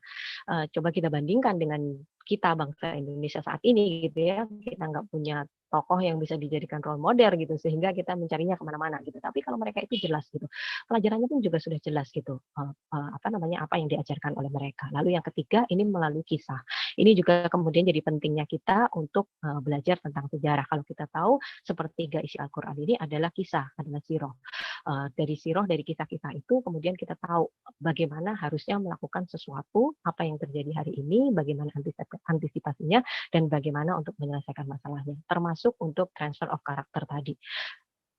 Jelas kalau misalnya kita setiap hari dari anak umur 2 tahun gitu ya, kita kisah pengantar tidurnya ini adalah kehebatannya Muhammad Al-Fatih, kehebatannya Utsman Ghazi, kehebatannya Sulaiman Al-Qanuni, pasti sudah dijamin gitu ya, nanti gedenya itu akan berbeda dengan anak-anak yang apa namanya, dari kecilnya itu dibesarkan dengan kisah-kisah semisal misalnya kalau di Indonesia yang terkenal Kancil mencuri timun gitu. Nah, poin yang ditangkap adalah ketika kamu itu apa namanya, cerdik gitu ya, berarti kamu itu hebat gitu kayak Kancil. Nggak heran gitu kalau kemudian KPK tuh tiap hari nangkepin orang gitu. Karena kisah yang dikisahkan dari kecil ini adalah kisah Kancil yang mencuri timun gitu. Begitu juga dengan kisah-kisah yang lain. Begitu juga dengan superhero yang sekarang lebih akrab ke anak-anak kita ketimbang 10 sahabat yang dijamin surga misalnya. Amerika itu sampai harus menciptakan superhero karena mereka itu frustasi nggak punya tokoh gitu yang bisa ditransfer ke mereka. Mereka nggak punya benar-benar the real superhero gitu yang bisa diceritakan. Sementara kita itu terlalu berlimpah ruah gitu the real superhero itu. Mau dari zaman kapanpun, mau untuk mengatasi masalah apapun. Tadi kalau saya sempat sebut nama Saifuddin Mustafa Kudus, ini orang luar biasa sekali gitu. Bayangkan teman-teman pada waktu itu tiba-tiba nih ada segerombolan pasukan yang sangat besar, nggak tahu datang dari mana arah ujungnya, tiba-tiba menyapu meluluh lantakan semua yang dilewati. Saya Januari kemarin melakukan perjalanan keliling Asia Tengah ke negara-negara STAN, itu saya menyaksikan bekas-bekas tempat yang dulu juga termasuk dilululantakkan oleh pasukannya Genghis Khan dan Hulagu Khan. Ini tuh luar biasa sekali gitu, dan mereka tuh waktunya tuh hanya 40 tahun teman-teman, kan ini beda gitu dengan Persia yang ribuan tahun, dengan Romawi yang ribuan tahun membentuk peradabannya. Ini enggak gitu, tiba-tiba muncul, nyapu bersih, ngebakar semua, ngabisin, terus tiba-tiba hilang lagi. Ada kondisi seperti itu, tiba-tiba ada seorang bekas budak yang berteriak-teriak, wa Islama, wa Islama, wa Islama, Islam membutuhkanmu, Islam memanggilmu, dan dengan seruannya itu si bekas budak yang ya kemudian dia menjadi sultan ya, ini tiba-tiba ceritanya si pasukan yang dari antah berantah datang meluluh lantakan semua itu tiba-tiba kepukul mundur, sampai akhirnya balik lagi ke Gurun Gobi, ke tengah Gurun Gobi, dan nyaris kita nggak kenal lagi dengan mereka karena mereka memang tidak meninggalkan peradaban di sepanjang tempat yang dihancurkan itu. Karakter-karakter seperti itu kalau diceritakan setiap hari, ini akan terinternalisasi dalam diri anak-anak kita, dalam diri kita. Nggak ada terlambat kalau kita baru sekarang untuk memulainya. Kita mulai dulu. Yang pertama kita belajar adalah tentang kisah para nabi dan rasul. Ini sudah pasti harus tahu dulu, gitu ya. Jangan sampai ini kita juga nggak tahu ceritanya Nabi Idris itu bagaimana, gitu. Ini juga nggak benar, gitu ya. Setelah itu kemudian kita lanjutkan dengan 10 sahabat yang dijamin surga. Setelah itu kita teruskan dengan generasi awal dalam Islam, terus gitu ya. Kalau saya kemudian melakukan perjalanan saya dengan membaginya menuju ke tempat-tempat yang meninggalkan jejak sejarah daulah-daulah besar Islam yang pernah ada gitu, ke Umayyah, ke Abbasiyah, ke Utsmani, dan seterusnya. Itu kalau itu diurutin saja nggak cukup waktu juga gitu loh, dan hasilnya itu sudah pasti dijamin akan tadi transfer of karakter. Begitu, terima kasih. Oke Mbak, ini ada pertanyaan yang menarik juga dari salah satu teman kita, Mbak Sintariana. Izin bertanya Mbak, kalau kita lihat realitas sekarang ini saat umat di masa sulit seperti ini belum terbayang bagaimana caranya Roma bisa dibebaskan oleh umat Islam. Nah, apakah hal yang sama juga terjadi saat sebelum bebasnya Baitul Maqdis dan Konstantinopel dulu, Mbak? Nah, adanya perasaan hopeless seperti ini bagaimana menyikapinya, Mbak? Seperti itu Baik, kira-kira.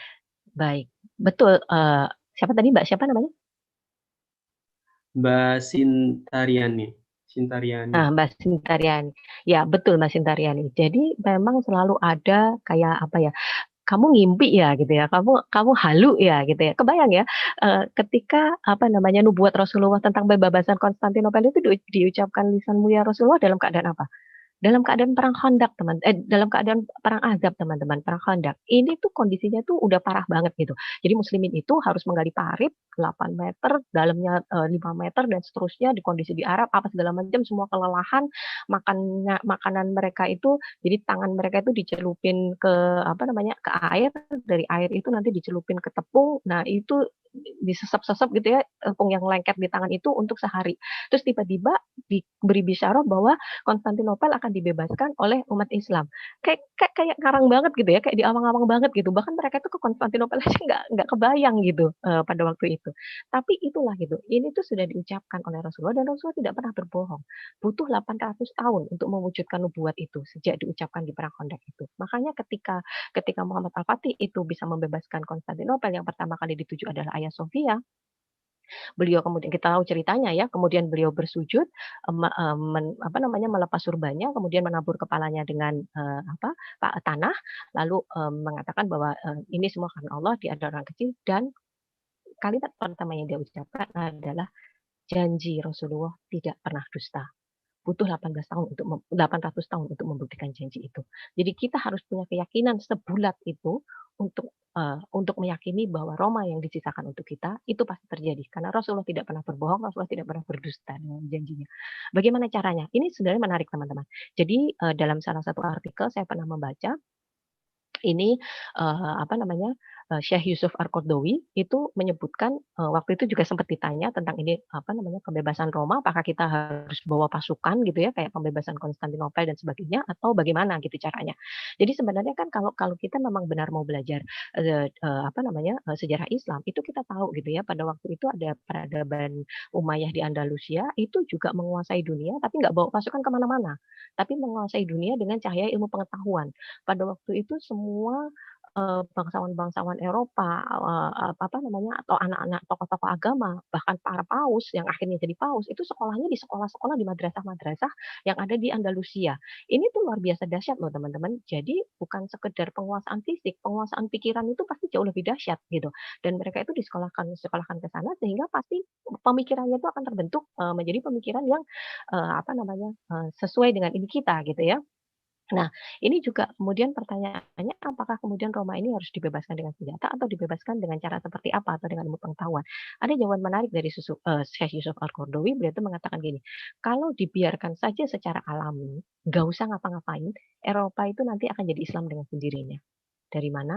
Dari tingkat natalitas, dari tingkat kelahiran. Ini tuh sudah jadi kerisauan sampai sekarang. Saya juga sudah beberapa kali menuliskan ini dalam tulisan-tulisan saya. Bagaimana angka natalitas, angka kelahiran penduduk Eropa itu yang sudah sangat rendah. Jadi ras bangsa Eropa yang sudah sangat rendah dibandingkan para imigran yang sudah turun-temurun di sana. Ada angkanya itu kalau penduduk asli Eropa itu angka kelahirannya itu tuh perempuannya itu hanya sekitar 1,3. Tapi muslimah, perempuan muslim di Eropa itu angka kelahirannya 2,6. Means ini 2 kali lipatnya. Dan ini sudah diprediksi oleh banyak sekali ilmuwan suatu saat nanti di tahun sekian ras bangsa Prancis itu akan punah. Di tahun sekian nanti ras orang Jerman itu akan punah dan seterusnya. Karena apa? Yang pertama, ya memang natalitasnya terhenti. Makanya kenapa dalam Islam salah satu tujuan pernikahan itu adalah menghasilkan keturunan ya supaya manusia ini lestari. Dan mereka itu kan tingkat kelahirannya sudah sangat rendah karena mereka tahu gitu. Ngapain juga gue repot-repot punya anak, ntar ujung-ujungnya pas tuanya juga cuma dibuang ke panti jompo gitu. Jadi mendingan gak usah punya anak gitu. Buat mereka tuh punya anak satu aja udah nyusahin gitu ya, udahlah gitu, udah maksimal. Sementara ibu-ibu muslimah itu masih bersedia punya anak 4-5 orang di Eropa, sehingga dengan sendirinya itu nanti secara alami pun nanti kalau ini dibiarkan udah pasti dengan sendirinya Eropa itu akan menjadi muslim. Dan lebih parah lagi ditambah dengan fenomena LGBT. Dengan tingginya fenomena LGBT semakin memperkecil peluang mereka itu untuk berketurunan, sehingga ya sudahlah gitu, lama-lama ya punah itu sendiri gitu, habis gitu. Nah, ini tuh sebenarnya menjadi pemikiran menarik gitu ya buat kita gitu. Tapi saya juga percaya bahwa ini kalau pemikiran di generasi kita gitu ya. Kalau sekarang teman-teman tahu sebenarnya siapa sih yang menguasai dunia? Kalau teman-teman menyebut Amerika, Cina, Rusia gitu misalnya. Tahu nggak teman-teman? Yang menguasai dunia ini sekarang adalah sosial media. Bagaimana cuman beberapa gelintir anak muda, ya tentu saja ya ada cerita di belakangnya gitu ya, ada sebuah kekuatan besar di belakangnya. Beberapa gelintir anak muda ini bisa menggerakkan segala hal yang ada di dunia saat ini. Coba kita tanya ke anak-anak kita gitu ya, generasi yang memang native gadget. Apa mereka itu bisa hidup tanpa sosial media? Beda misalnya saya gitu ya, saya itu imigran gadget. Saya lahir ketika sosial media itu belum ada gitu. Tapi mereka yang memang belajar membaca menulisnya tuh dari gadget, menggunakan sosial media, kayak nggak kebayang gitu. Dengan sosial media itu suatu pemerintahan bisa dihancurkan, bisa dinaikkan, bisa diturunkan, kudeta bisa dilakukan, bisa digagalkan dan seterusnya. Nah ini kan sebenarnya penguasaan gitu. Nggak kebayang kan sama kita kalau dengan cara seperti itu. Kayaknya fun banget gitu ya. Kita tuh orang Indonesia apalagi gitu ya, nggak bisa gitu bangun tidur sampai sampai tidur lagi lepas dari sosial medianya. Apalagi buat generasi-generasinya Mas Munir nih ya, bisa-bisa sosial media itu seperti bernafas gitu. Nggak bisa lepas sama sekali gitu. Nah ini ternyata kan mereka bisa melakukan penguasaan melalui hal seperti itu. Nah cara-cara seperti inilah yang harusnya kita pikirkan. Begitu ya, terima kasih. Ini Mbak mungkin ada pertanyaan lagi yang mungkin kayak berkaitan juga dengan pertanyaan tadi, tapi lebih spesifik ke kondisi masyarakat muslim sekarang. Dari Mbak Novianti, ini kita ambil pertanyaan dari teman-teman yang live di YouTube, Mbak. Jadi tadi 2 pertanyaan awal kita ambil dari di sini. Nah sekarang bagi kesempatan juga bagi teman-teman yang YouTube. Dari Mbak Novianti, Mbak, ini bagaimana ya cara menghadirkan Islam sebagai solusi? Karena melihat sementara masalah sekarang itu kan demikian kompleks, mulai dari moral gitu kan, ekonomi, sosial atau politiknya itu sendiri. Nah itu kira-kira gimana Mbak? Baik. Jadi sebenarnya teman-teman, Islam itu sudah menjadi solusi. Hanya masalahnya kita mendengar atau tidak, gitu aja, gitu ya. Tadi kan saya juga sudah menyebutkan gitu ya, bagaimana ternyata vaksin ini, 2 vaksin yang dianggap paling direkomendasikan, ini penemunya adalah ilmuwan muslim. Tapi brandnya ilmuwan muslimnya ini yang tertutup gitu, yang informasinya tuh mungkin nggak sampai ke kita nggak tahu gitu. Padahal kita sama-sama tahu bahwa vaksin ini saat ini dianggap sebagai solusi atas pandemi ini. Nah ini tuh sebenarnya kayak gitu tuh teman-teman. Jadi bukan Islam itu tidak bisa menjadi solusi, tapi kemungkinan karena kita itu tidak mendengar itu gitu. Nah, apa yang harus kita lakukan gitu ya? Tadi ketika kita individu-individu ini sudah bisa tumbuh dengan giroh semangat keislaman, lalu kemudian kita bisa saling bersinergi dan kemudian kita kabarkan apa yang sudah kita lakukan itu dan seterusnya, itu nanti kabar itu akan sampai kemana-mana, kalau bahasa anak sekarang viral gitu ya, dan itu akhirnya akan membentuk kesadaran kita untuk melakukan hal bersama. Saya sangat percaya gitu ya, ini sesuai dengan generasi kita hari ini gitu, bahwa sebenarnya kita itu bisa banget gitu ya, bisa banget untuk bersatu melalui platform digital. Ini generasi kita gitu ya. Bagaimana menyatukan kita hari ini, malam ini saya ada di Jakarta, ada teman-teman yang dari Indonesia Timur, ada yang dari Turki, ada dari Mesir, ada yang dari Eropa. Kita semua di sini duduk bersatu membicarakan sesuatu hal. Jadi udah bukan suatu hal yang mustahil lagi gitu ya, kalau kita akan dimudahkan untuk bersatu dengan kemajuan teknologi. Itu yang harus kita pikirkan, bagaimana kita memanfaatkan teknologi ini ke depannya itu untuk mewujudkan mimpi besar kita bersama ini. Saya kok sangat yakin gitu ya, bahwa kalau ayat perintahnya itu sampaikan walau satu ayat gitu, mungkin kalau di generasi sekarang, di generasi sosial media ini kita bisa mengatakan tuliskan walau hanya satu caption dakwah.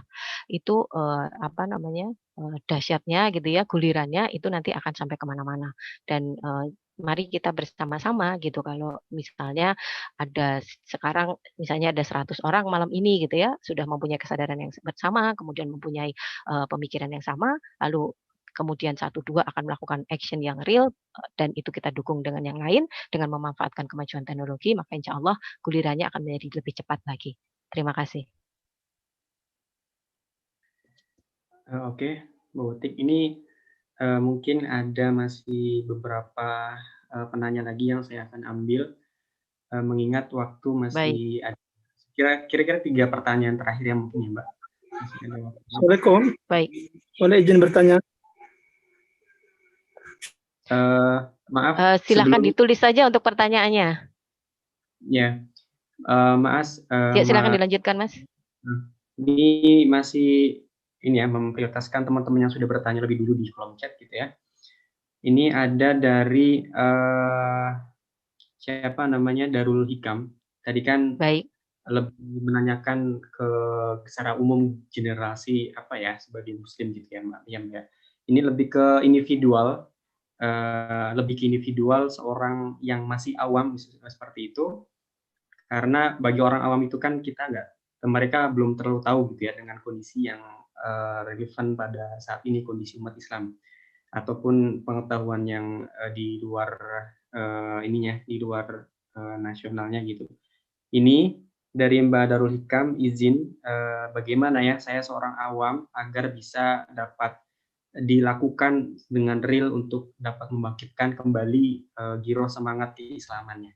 Itu kira-kira, Mbak. Baik. Jadi sebenarnya banyak hal yang bisa dilakukan gitu ya. Salah satu bukunya Profesor Dr. Aqib Arsiljani itu juga menuliskan tentang 100 sekian gitu ya tanggung jawab kita terhadap Palestina gitu. Jadi beliau itu detail gitu menuliskan tugasnya dokter apa, tugasnya jurnalis apa, dan seterusnya. Nah, ini sebenarnya bisa kita duplikasi. Tentu bukan sekedar untuk Palestina gitu, tapi sebenarnya apa tugas tanggung jawab kita sesuai kapasitas kita. Kapasitas individu kita. Jadi misalnya gini, ada seorang ibu rumah tangga gitu.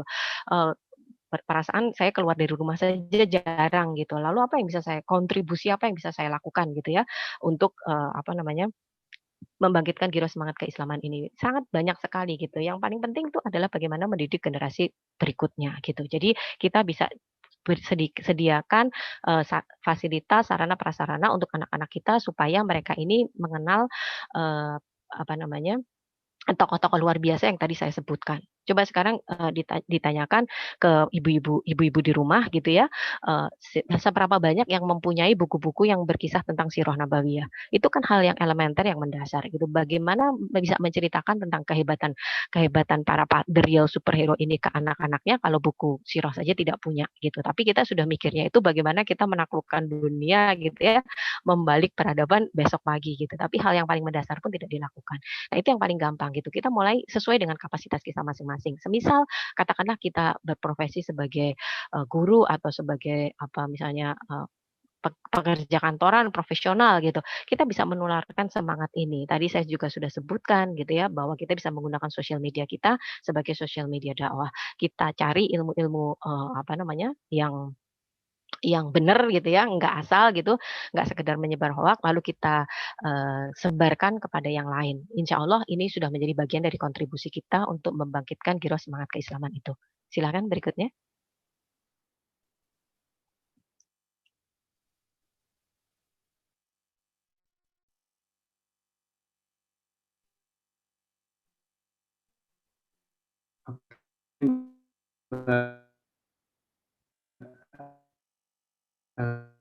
Terima kasih. Ini mungkin dari Ahmad Firman ya.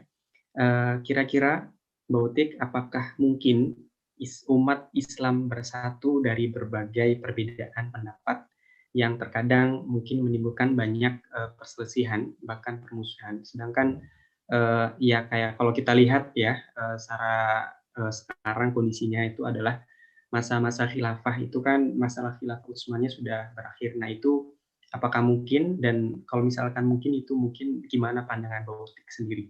Mungkin itu pertanyaan terakhir ya dari teman-teman di sini. Oke Mbak, silakan. Baik, baik. Baik, memang ini salah satu PR kita gitu ya, disebutkan pada waktu itu salah satu doa Rasulullah yang tidak terkabul ini adalah ini gitu ya, menginginkan bahwa umatku bersatu tapi tidak dikabulkan oleh Allah. Tapi ini sebenarnya kalau saya melihatnya ini adalah sebagai challenge. Kita sudah pernah ditunjukkan kok gitu, bagaimana dulu generasi-generasi terbaik itu dengan segala keterbatasan yang ada. Jadi teman-teman kalau saya sering menulis, kalau yang mengikuti sesi di sosial media, itu saya sering menuliskan bahwa satu-satunya hal yang bisa membuat umat muslim sedunia ini gembira ini adalah adzan maghrib di bulan Ramadan. Selebihnya itu enggak gitu. Hagia Sophia kembali berfungsi jadi masjid, tetap aja ada yang nyinyir. Enggak semuanya bahagia, karena yang bikin bahagia itu cuma adzan maghrib di bulan Ramadan. Tapi teman-teman yakinlah gitu bahwa memang kalau misalnya tidak bisa 10 orang semua bersatu, ya sudah seadanya 8, 8, 6, 6, 5, 5. Tapi jangan mengatakan umat Islam itu nggak bisa bersatu, terus kita juga nggak ngapa-ngapain gitu. Itu juga sangat kontraproduktif, nggak akan ada hasilnya gitu. Kalau nggak bisa semua sedunia, ya sudah kita mulai dari satu negara. Kalau satu negara nggak bisa, ya sudah satu provinsi. Satu provinsi nggak bisa, ya satu kota madya. Satu kota madya nggak bisa, terus sampai terakhir nanti satu keluarga. Tapi kalau semua katakanlah keluarga-keluarga ini terus kemudian ada sekian miliar keluarga yang punya visi misi yang sama, insya Allah bisa gitu. Tadi itu sudah bolak-balik. Tadi di beberapa contoh-contoh yang disebutkan itu ada benang merahnya gitu ya, tentang kebangkitan itu. Yang penting itu adalah memulainya, yang penting itu adalah sabar dan istiqomah dalam perjuangan. Kemudian yang juga tidak kalah penting adalah kesadarannya untuk bersama-sama. Dan ini tuh Allah yang akan berikan jalannya. Nggak akan ada yang menduga gitu waktu itu Salahuddin Ayyubi itu bisa membereskan Syiah di Mesir itu hanya dalam waktu 2,5 tahun tanpa pertumpahan darah setetes pun. Kebayang nggak teman-teman? Ini sebuah peradaban yang sudah 250 tahun menguasai satu tempat lalu bisa ditutup oleh Salahuddin Ayyubi. Ini yang menyebabkan perpecahan ini sisi ini gitu ya. Ditutup hanya dalam waktu 2,5 tahun tanpa pertumpahan darah. Jangan berkata nggak mungkinnya dulu. Mari kita mulainya dulu. Ini misalnya 100 orang malam ini.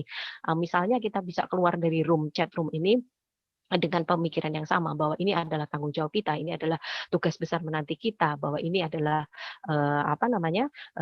PR yang harus segera kita selesaikan bersama-sama. Semisal 100 orang ini punya pemikiran yang sama, lalu kemudian kita bersama-sama, let's say langkah paling kecil kita memanfaatkan sosial media kita untuk menebarkan kebaikan ini pun sudah akan mempengaruhi banyak orang gitu. Nggak bisa kita bilang bahwa apa sih gitu doang gitu ya, atau apa sih gitu, tidak gitu. Langkah kecilnya itu memang harus dimulai gitu, dan kita yang harus memulainya begitu. Terima kasih Mas.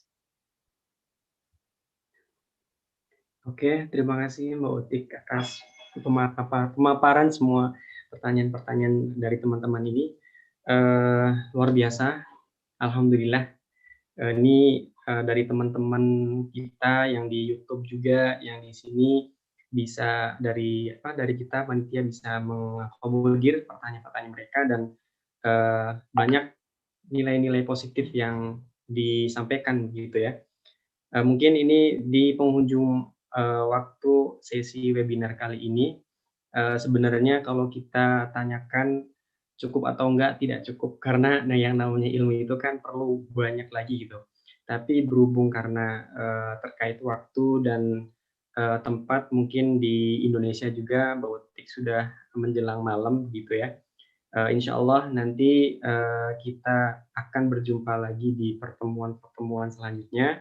Insya Allah semoga teman-teman para hadirin semuanya, khususnya Mbak Utik yang sudah memberikan banyak informasi, memberikan banyak ilmu pengetahuannya, bisa sharing di sini, memberikan kepada kita semua. Kita harapkan kepada Mbak Utik juga semoga selalu diberi kesehatan, diberikan panjang umur, supaya dapat memberikan menebarkan hal-hal positif terkait perjuangan-perjuangan sejarah atau perjuangan-perjuangan tokoh-tokoh Muslim sebagai motivasi kita.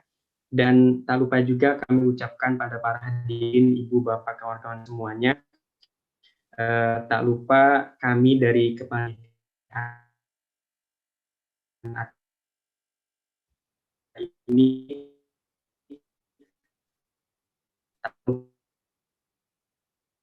dari kekurangan dan ini dalam teman untuk bisa hadir sama-sama di sini. Itu mungkin ya dari kami panitia. Terima kasih banyak semuanya dan mohon maaf sebesar-besarnya. Insya Allah bagi teman-teman yang masih belum diberi kesempatan untuk menanyakan, saya kira dapat poin-poin yang mungkin teman-teman nggak bisa menanyakan, tapi dapat dari ilmu yang penanya yang lainnya. Mungkin itu kurang lebihnya. Mohon maaf dari saya pribadi sebagai moderator. Mohon undur diri sebagai moderator. Namun sebelum menutup acara pada webinar kali ini, boleh saya izin mengutip kata-kata terakhir yang boleh saya simpulkan dari mengutip terakhir tadi. Jadi kita mulailah dari melangkah dari diri sendiri, karena langkah besar itu adalah berawal dari langkah-langkah kecil yang kita mulai dari diri kita sendiri. Jadi untuk menuju perubahan yang besar butuh langkah-langkah kecil yang pasti. Kita tidak butuh langkah yang besar tapi tidak pasti. Mungkin itu akhir kalam. Kurang lebihnya mohon maaf. Terima kasih sebesar-besarnya. Wallahu muwaffiq ila aqwamit thoriq. Wassalamualaikum warahmatullahi wabarakatuh. Waalaikumsalam Selamat malam untuk warahmatullahi yang Indonesia dan wabarakatuh. sore untuk yang teman-teman di Turki. Makasih Mbak Uti. Terima kasih semuanya. Terima Mbak kasih Uti. semuanya. Makasih Mbak Uti. Terima Panitia. kasih. Jazakallah. Terima kasih semuanya. Makasih Mbak Uti. Barakallah. Terima kasih. Baik, barakallah. Izin live. Ya, silakan. Terima kasih teman-teman semuanya. Sambil mengingatkan juga barangkali ada yang lupa itu untuk absensinya jangan lupa diisi, karena nanti itu akan jadi link untuk teman-teman mendapatkan sertifikat di acara ini. Seperti itu ya. Botik jazakumullah khair, Mbak. Waalaikumsalam, terima kasih. Saya live ya, nanti kita ngobrol lagi di setelah ini. Terima kasih semuanya teman-teman, sehat selalu. Assalamualaikum warahmatullahi wabarakatuh.